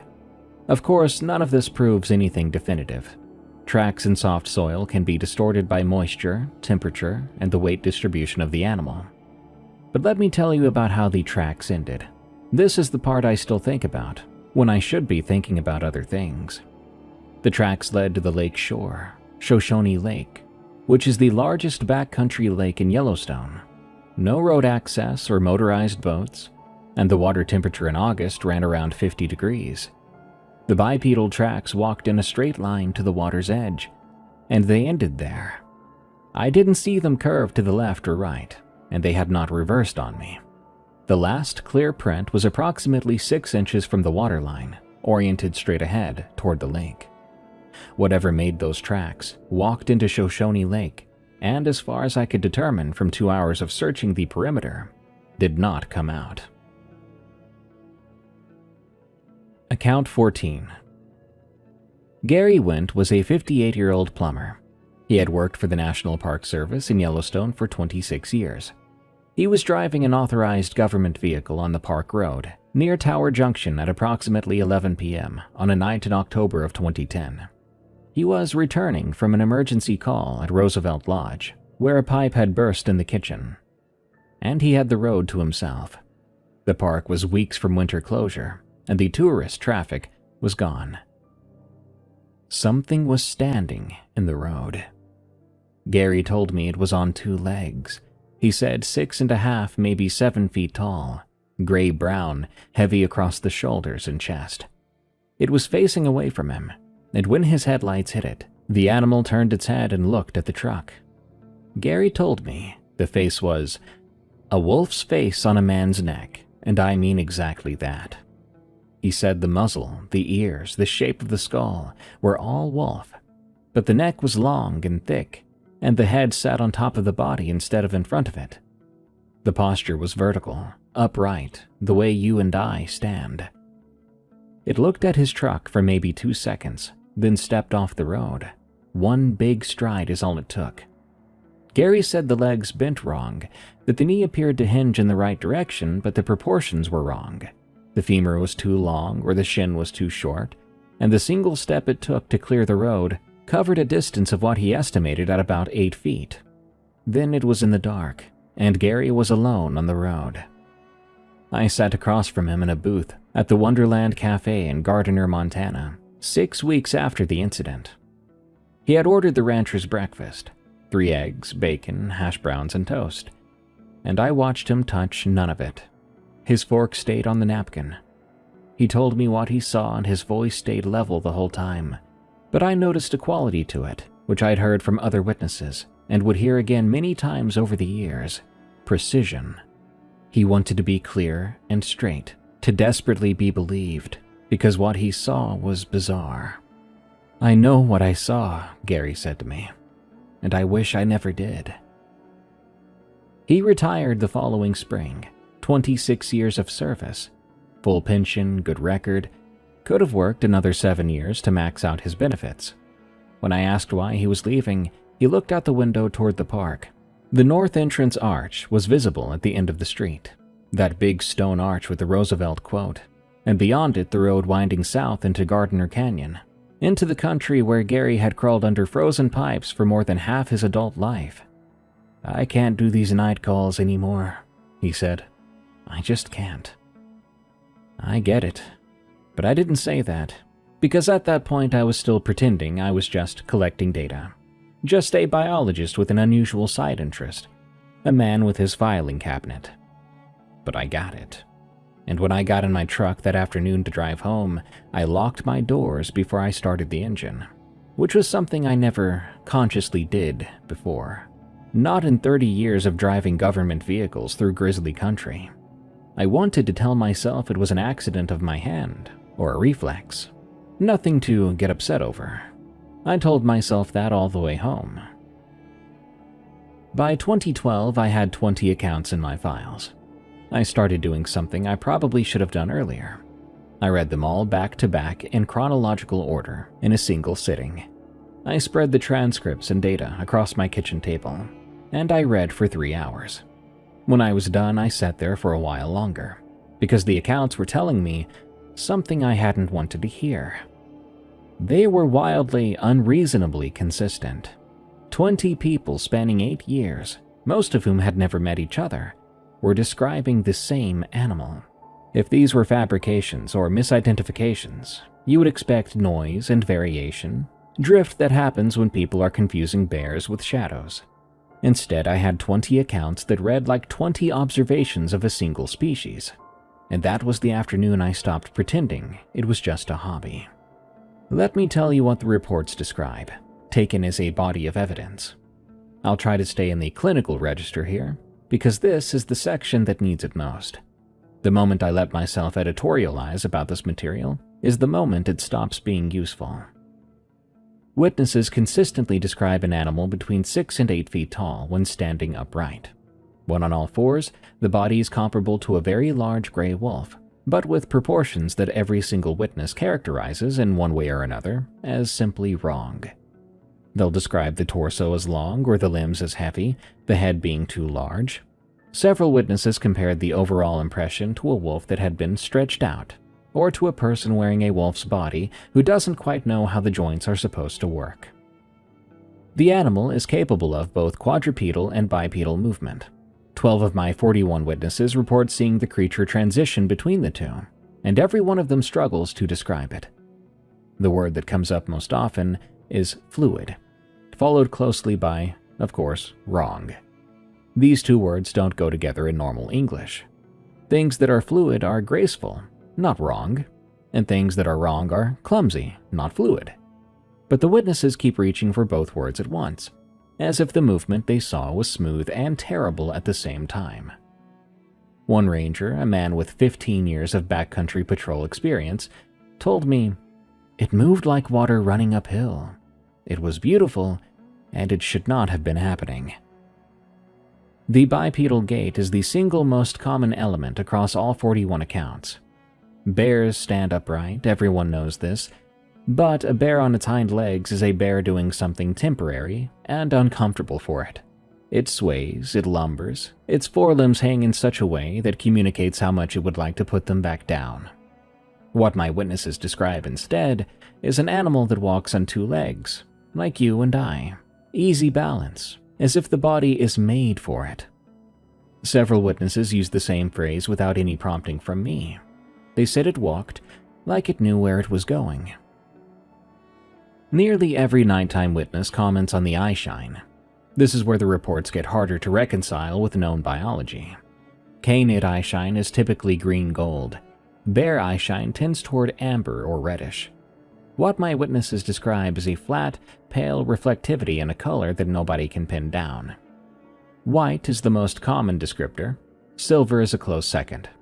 One witness said, like headlights bouncing off a mirror. Another said, like looking at the moon in a puddle. A backcountry ranger who had spent 6 years doing nighttime wolf telemetry told me the eyeshine was the color of nothing, which I wrote down and have never known what to do with. I should tell you that I've spent my career looking into the eyes of large animals. I've actually been charged by grizzlies twice. On another occasion, I was treed by a cow moose protecting a calf near Slough Creek in 2003. I once held eye contact with a mountain lion for what felt like an hour, but honestly it was probably 40 seconds. That happened on a trail above Hell-Roaring Creek, close enough I could see the dust on its whiskers. None of these experiences prepared me for what I saw in Pelican Valley in September 2022, and when I get to that part of this account, I'll try to explain why. But I'm not there yet, and I find myself grateful that I don't have to recount it so soon.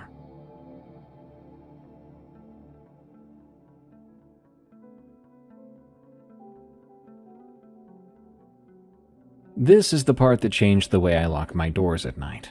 In none of my 41 reports did the creature make aggressive physical contact with the witness. It has not, as far as I know, attacked anyone.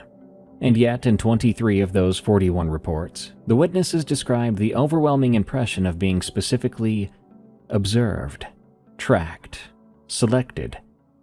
They used different language for it, but the feeling was the same. The sense that whatever they were looking at was also looking at them, and had been looking at them for longer than they'd been looking at it.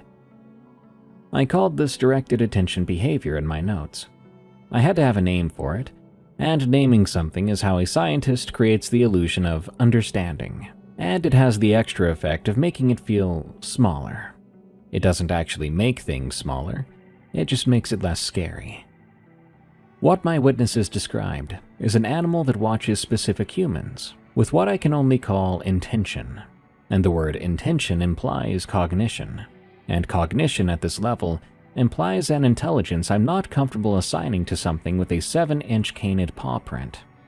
But the alternative is that 23 people, independently across 18 years, all invented the same feeling, and I find that harder to believe.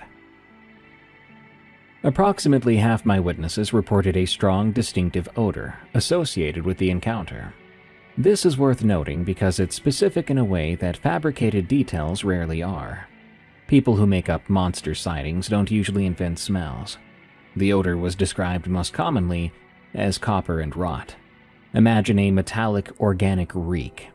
Several of the witnesses compared it to old blood. One trail worker said it smelled like a freezer that lost power for a week, and another said it reminded him of the rendering plant outside his hometown in Nebraska, where animal carcasses were processed into industrial grease. I include these details because they're ugly and specific, and those things are the fingerprint of truth. I should confess something here. In 2006, 2 years into this project, I was hiking alone on a trail in Hayden Valley. Late afternoon, September, overcast. I caught a smell that stopped me in the trail. Copper and wet rot. It was very close and strong. My immediate assumption was an elk carcass. I stood in the trail and looked into the timber on both sides, and I thought about going in to find the source. I mean, documenting predator kills was part of my job. But I didn't go in. I told myself the light was fading, and I was alone out here. The smartest move would be to come back with a partner.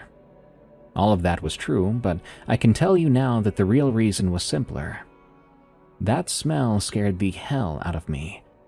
I've smelled hundreds of dead animals in my career, from day-old fawn kills to month-old bison carcasses bloating in July heat. This was completely different. The smell was like something alive, and yet it smelled like death. And that distinction made every hair on my forearms stand up. I turned around then and walked back briskly to the trailhead. And by briskly, I really mean barely south of running. I told myself it was a carcass, and I wanted to believe that for over a decade. The majority of encounters in my files were silent, which is in itself remarkable. An animal of this size moving through forest would produce quite a bit of noise. Many witnesses, though, said the silence of the encounter was the most disturbing element. In 3 accounts, witnesses reported a vocalization. One called it a hum like a transformer on a telephone pole, but coming from a throat. Another said it was a low sound, almost below hearing, that I felt more in my chest than my ears, quote-unquote. The third, a seasonal ranger with a background in music, described it as a sustained tone, maybe G or A flat, below middle C, completely steady, lasting approximately 15 to 20 seconds. I have listened to every canid and ursid vocalization archived by the Cornell Lab of Ornithology. Nothing matches. 35 of my 41 sightings occurred between 10 p.m. and 4 a.m.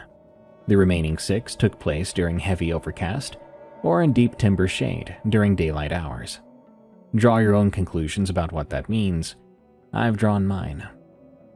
Geographically, these sightings concentrate in 4 areas: Pelican Valley, Lamar Valley, Hayden Valley, and the Thoroughfare region in the park's southeast corner. These are the areas of highest wolfpack density in Yellowstone. They're also the areas most remote from roads and human development.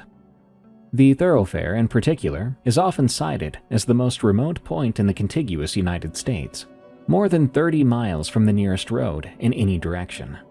If you wanted to conceal a population of large, intelligent animals in the lower 48, you would be hard-pressed to find better real estate.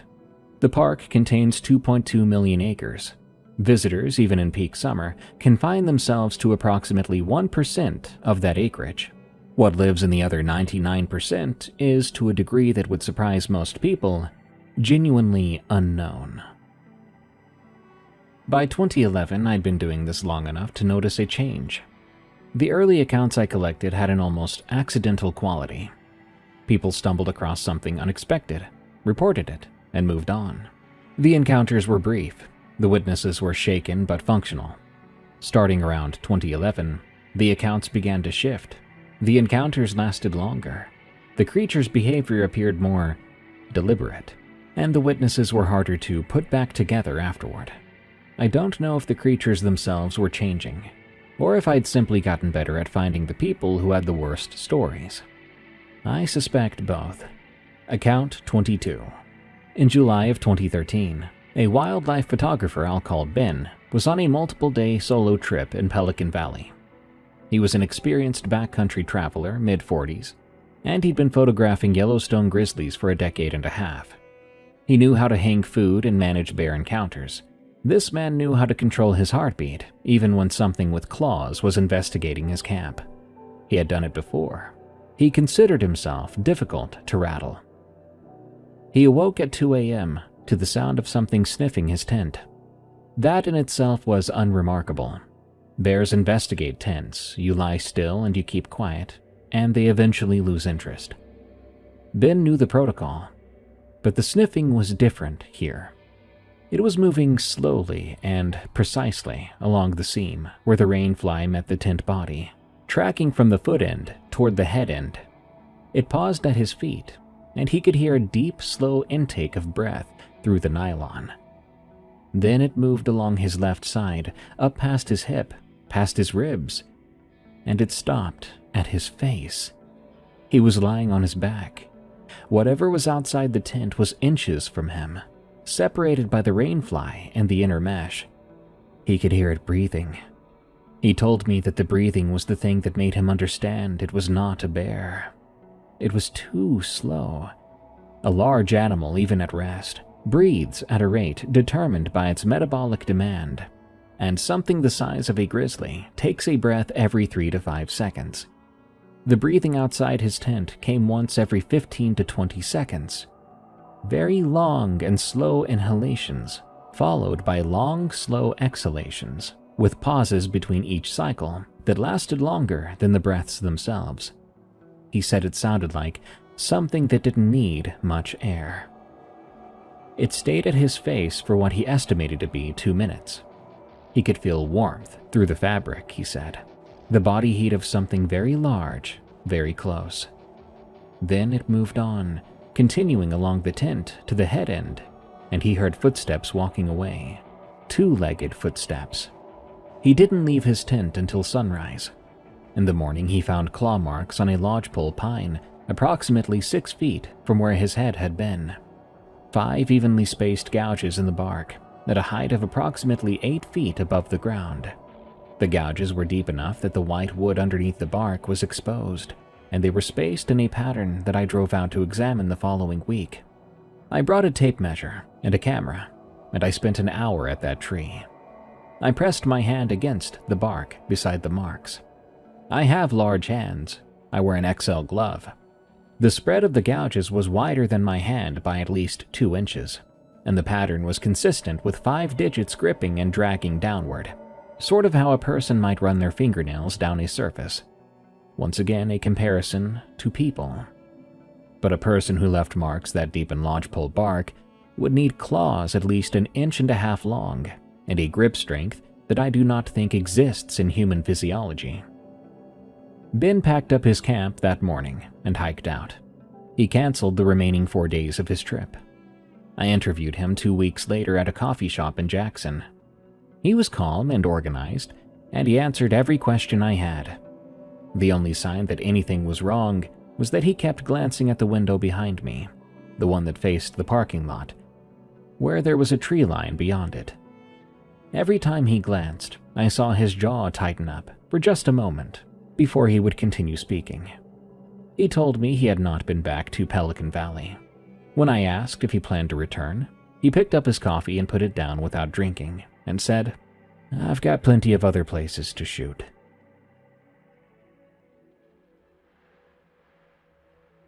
Account 27.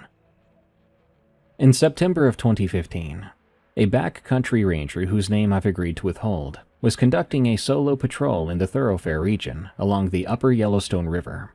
He was 3 days into a 5-day loop. On the morning of the 3rd day, approximately 2 miles upstream from the thoroughfare patrol cabin, he came across a bull elk carcass.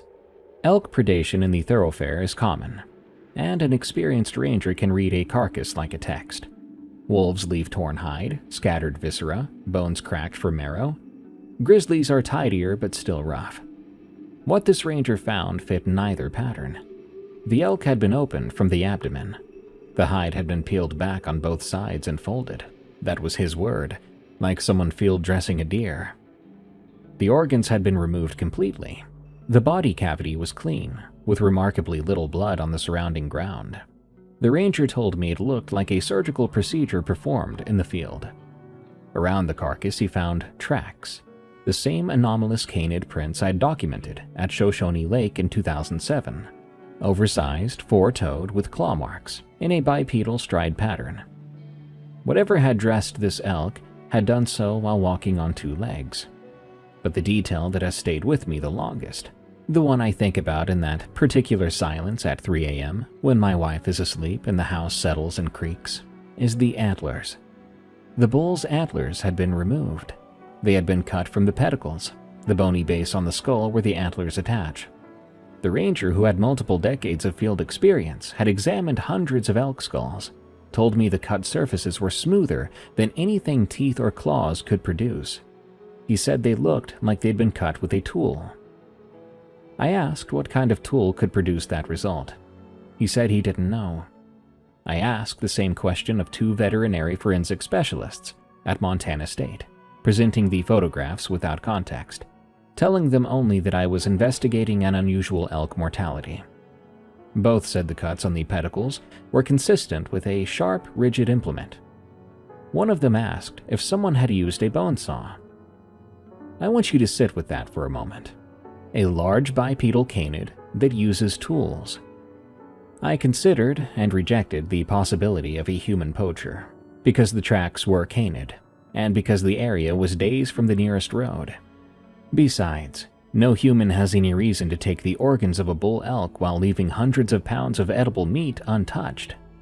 I considered the possibility that the tracks and the carcass were unrelated, I still consider that possibility. It helps me sleep. Account 31. In November of 2017, a retired couple I'll call David and Margaret were driving out of the park at dusk along the road between Canyon Village and Norris Junction. Both were retired professors, geology and biology respectively, from a Midwest university that I will not name. They had been visiting the park for 30 years, and they knew the wildlife. Margaret was watching the meadows through Nikon 10x42 binoculars, when, at approximately 5:15 p.m., she picked up movement to their right. A large animal running parallel to the road, maybe 200 yards out. She identified it as a wolf, unusually large, moving at a full sprint.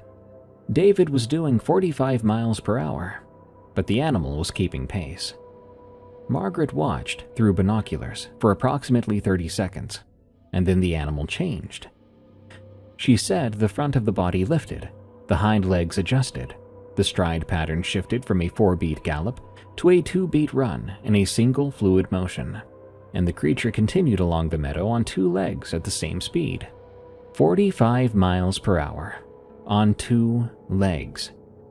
She told me the proportions during the transition were all wrong. The torso was elongated, or seemed to be. The forelimbs, which had been hitting the ground as forelegs, drew up against the chest and then hung at the sides. The head rotated from a forward-facing position to an upright one. She said the whole thing took maybe 3 seconds, and it was too fluid. And as you remember, that phrase or word usage was common among these witnesses. It's become something I dread. The more I heard it, the more I understood that fluid was frequently used to describe something that violates someone's understanding of things. The creature ran on 2 legs for another few hundred yards, still parallel to the road, and then veered into the trees. It was gone. David, who was driving, saw an animal moving into the timber. He did not see a transition. He glanced over at Margaret, and she was sitting very still with the binoculars in her lap. She didn't say anything. She didn't speak a word for the remainder of their 2-hour drive to Bozeman. Margaret told me this was the first time in their 40-year marriage that she had withheld something from her husband. She still had not told him what she saw. She said, "I know what tenure is supposed to protect, but not this." I thanked her and drove home. I pulled over twice on I-90 because my hands wouldn't stay steady on the wheel. I sat in a rest area near Livingston for 20 minutes with the engine idling and with the doors definitely locked. I was trying to reconcile what a credible PhD-holding field biologist had just told me with the world as I understood it. I could not reconcile them. By 2019, the year I retired from Fish and Wildlife, I had 34 accounts in my files, and I was sleeping badly. I'd started checking the deadbolt before bed, standing at the front door and turning the bolt, feeling its seat, something I had never imagined would be my routine. Some nights I would get up an hour later and check it again. My wife noticed, but didn't ask. I was still telling myself it was all academic. I was a collector of other people's encounters, stories, that the filing cabinet in my garage was a research project. I held on to that thought, like it was a handrail when the stairs were too slick and the light was too bad. As long as I was just the researcher, just the man with the tape recorder and the spreadsheet, I was safe from whatever was in those files.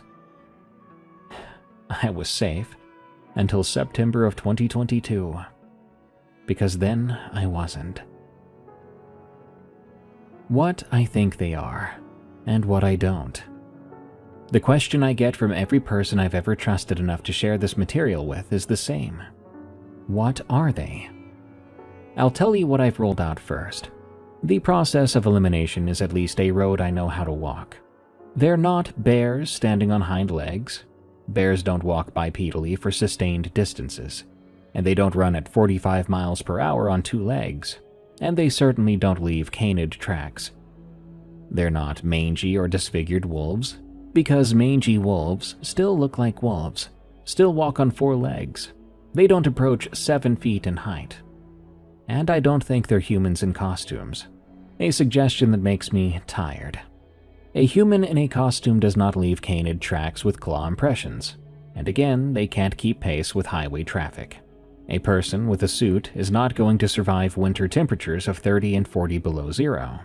They don't remove elk antlers on the spot with surgical precision using a tool that leaves no trace. Which brings me to the word I've been avoiding since the first page of this document, which 14 of my 41 witnesses used independently without any prompting from me. Werewolf.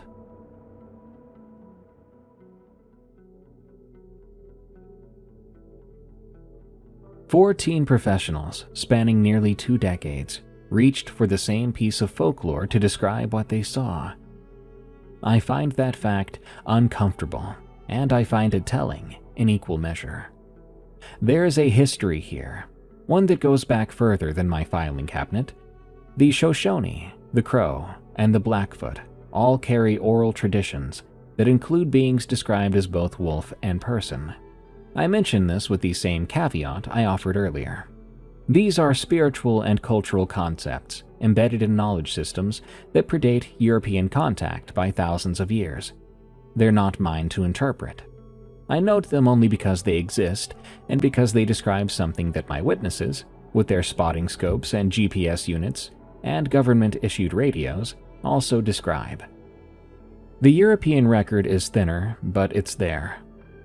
French-Canadian fur trappers working the northern Rockies in the 1820s and 1830s left journal entries that reference loup-garou in the mountains.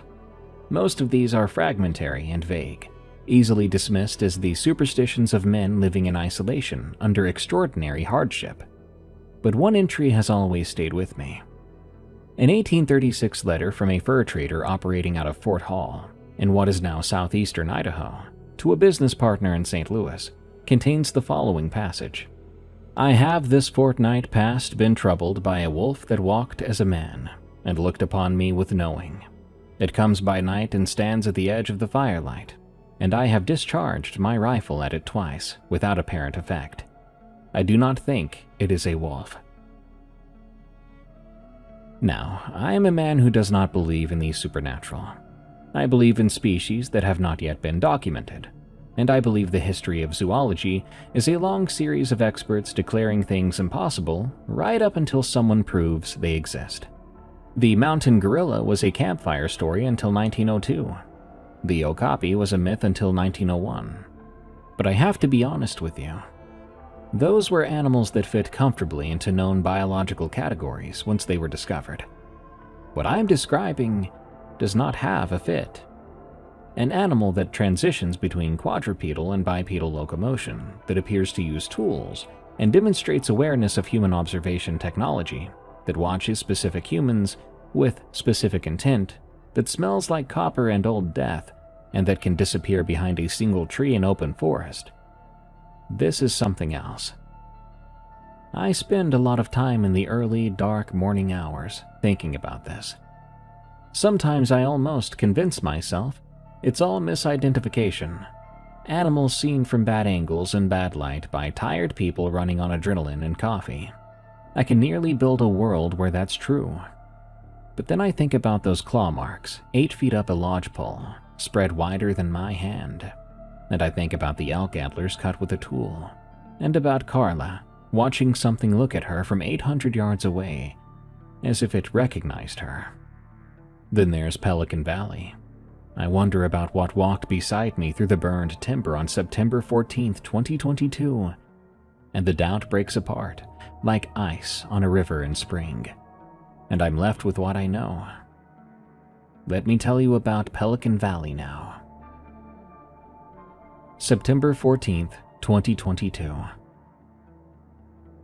That summer, I placed an unauthorized trail camera on a lodgepole pine near a thermal feature in Pelican Valley, approximately 2 miles from a site where 2 previous sightings had occurred.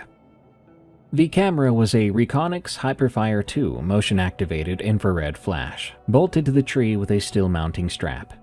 It was a long shot, and I knew it was a long shot. But I'd been collecting other people's accounts for 18 years by then, and I'd run out of better ideas. I wanted my own evidence, I wanted something on a memory card that I could hold in my hand. I went in alone on the morning of September 14th to retrieve it. Pelican Valley is a bear management area with restricted access, and solo travel is discouraged. But bringing a partner would have meant explaining the camera, and explaining the camera would have meant explaining everything behind it. 20 years of secrecy is a kind of momentum. It carries you into decisions that look foolish from every angle, but you make them anyway. Otherwise, it means stopping, which means looking at what you've become. I parked at the Pelican Valley trailhead at 5:30 a.m., and I reached the camera site by 8 a.m. But the camera was gone from the tree. The steel mounting strap was still buckled around the trunk, cinched tight, exactly as I'd left it. The camera had been removed from inside the strap and placed on the ground approximately 3 feet from the base of the tree, face down in the dirt. The casing was intact. There were no tooth marks or claw marks, and I didn't see any sign of an impact. The SD card slot was open, and the SD card was missing. I sat on a fallen log and looked at the camera. The battery was still charged. The housing was undamaged. The only thing missing was that card, the only component that contained data. I listened to the hiss of thermal features and smelled the sulfur and felt the warmth of the ground through my boots. I knew something had found my camera and understood what it was, and they'd taken the only piece of it that held information. I put the camera in my pack, and I started the hike out. The first 2 miles were unremarkable, just open meadow and willow flats with good visibility. Then the trail enters a corridor of burned lodgepole pine, a remnant of the 1988 fires. The dead trunks stand close together, gray and branchless, like fence posts, stretching in every direction. The sight lines are long, hundreds of yards, because there's nothing green to block the view. You can see everything. That's what I told myself as I entered the burned timber. At approximately mile 3 of the return, I became aware of a sound to my left and slightly behind me. Footsteps, 2-legged footsteps, matching my pace. I stopped walking. The footsteps stopped too, but they took one additional step after I halted.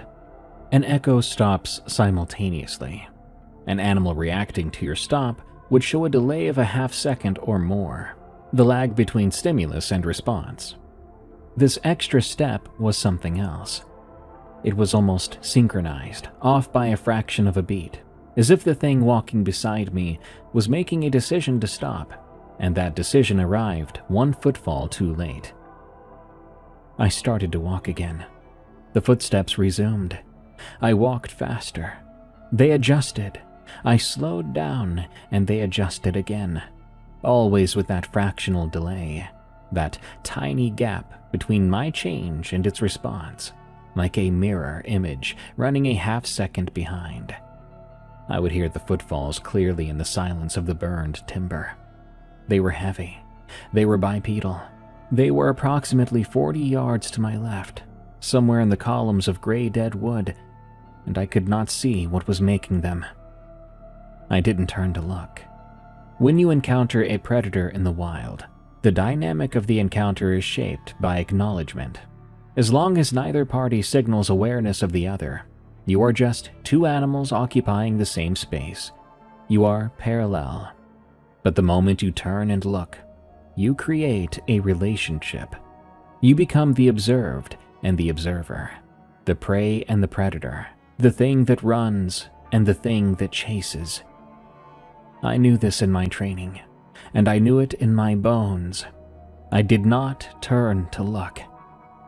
I walked through that burned timber for approximately 20 minutes while something paced me through the dead trees, 40 yards to my left, matching every variation in my speed with that terrible half-second delay. I stared straight ahead. I kept my breathing even. I counted my steps, because counting at least gave me something to do with the part of my brain that wanted to scream. I made it to 642. The corridor of burned lodgepole opened into a meadow. The moment I stepped from dead timber into open grass, the footsteps stopped. Whatever had been walking beside me stopped at the tree line, which reminded me of a person stopping at the edge of a swimming pool, right at the boundary between one thing and another. I walked 50 yards into the meadow. I stopped then, and I turned around. The burned trees stood in their rows, gray and vertical, backlit by the overcast sky. For a moment, I saw nothing. But then I found it. It was standing behind a trunk, partially concealed, visible from approximately the rib cage up, gray-brown and motionless. The trunk was maybe 10 inches in diameter, and the body on either side of it was wider than the trunk by a considerable margin. But it stood there behind that tree, like a child hiding behind a telephone pole, as if the act of placing something between us was the point at all, as if concealment was a gesture, not the tactic.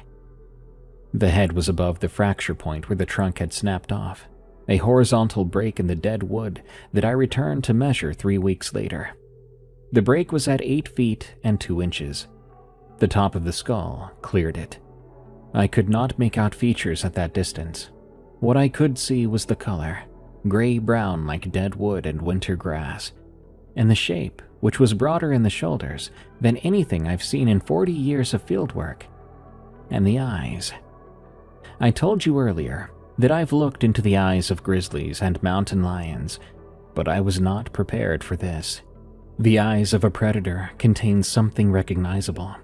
They contain animal intelligence, that calculating awareness of a creature deciding whether you are food, a threat, or simply irrelevant. What looked at me from behind that tree was not the same kind of thing.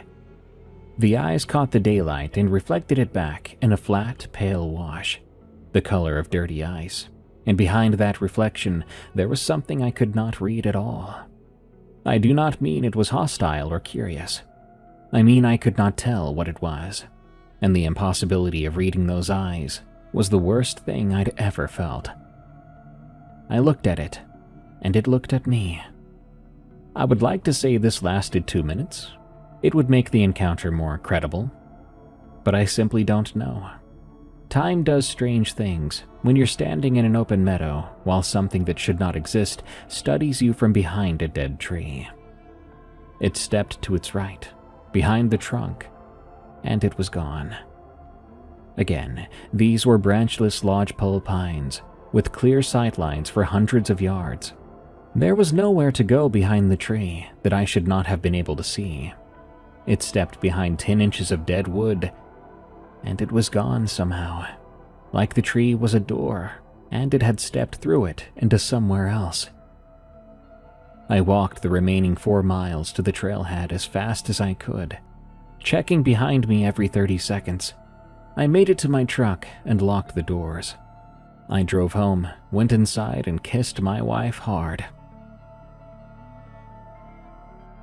I returned to the site 3 weeks later with a colleague who agreed to come out without asking too many questions.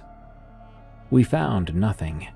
The weather had turned and the first hard frost had baked the soil. My SD card was never found. I have 7 new reports since September 2022. The witnesses continue to be credible, reluctant, and frightened, and I continue to record their accounts on the same Olympus recorder I bought in 2009. I continue to file the transcripts in the cabinet in my garage. My wife and I have always slept with the bedroom window open. Even in January, when the temperature in Gardner drops to 20 below and frost builds on the inside of the glass, we cracked that window 2 inches because we liked the cold air and the sound of the Yellowstone River, which you can hear from our house if the wind is right. We've done this for the entire 30 years we've lived in that house. However, since September 2022, I keep the window closed. My wife saw the look on my face when I shut it the first time, and she knew why without asking. Our house in Gardner sits 5 miles from the north boundary of Yellowstone National Park. I used to think 5 miles was a comfortable distance. Lately, though, I find myself wondering Why I ever assumed they would stop at that boundary. I have no evidence that they do. In 20 years of collecting these accounts, in 41 reports from trained observers across 2.2 million acres of wilderness, I found nothing to suggest that whatever lives in that park respects the lines we've drawn on our maps. 5 miles is nothing to something that can keep pace with a car.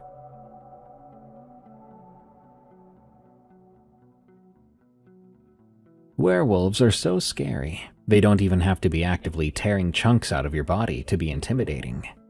Things shouldn't walk like people, and they shouldn't be watching you in the woods. Combine both those acts, and you've got the world's most disturbing stalker. Good night. Thank you all so much for tuning in to this episode of Tales from the Break Room. I've been your host, Darkness Prevails, and you can find me on my other show, Unexplained Encounters, if you want more stories like this about encounters with the unknown and terrifying. You can find it on Spotify, Apple Podcasts, or your favorite podcast app. Till next time, everyone, make sure you follow and review this show on Spotify and Apple to help us grow. And I'll be clocking out. Don't worry, I'll be back again real soon.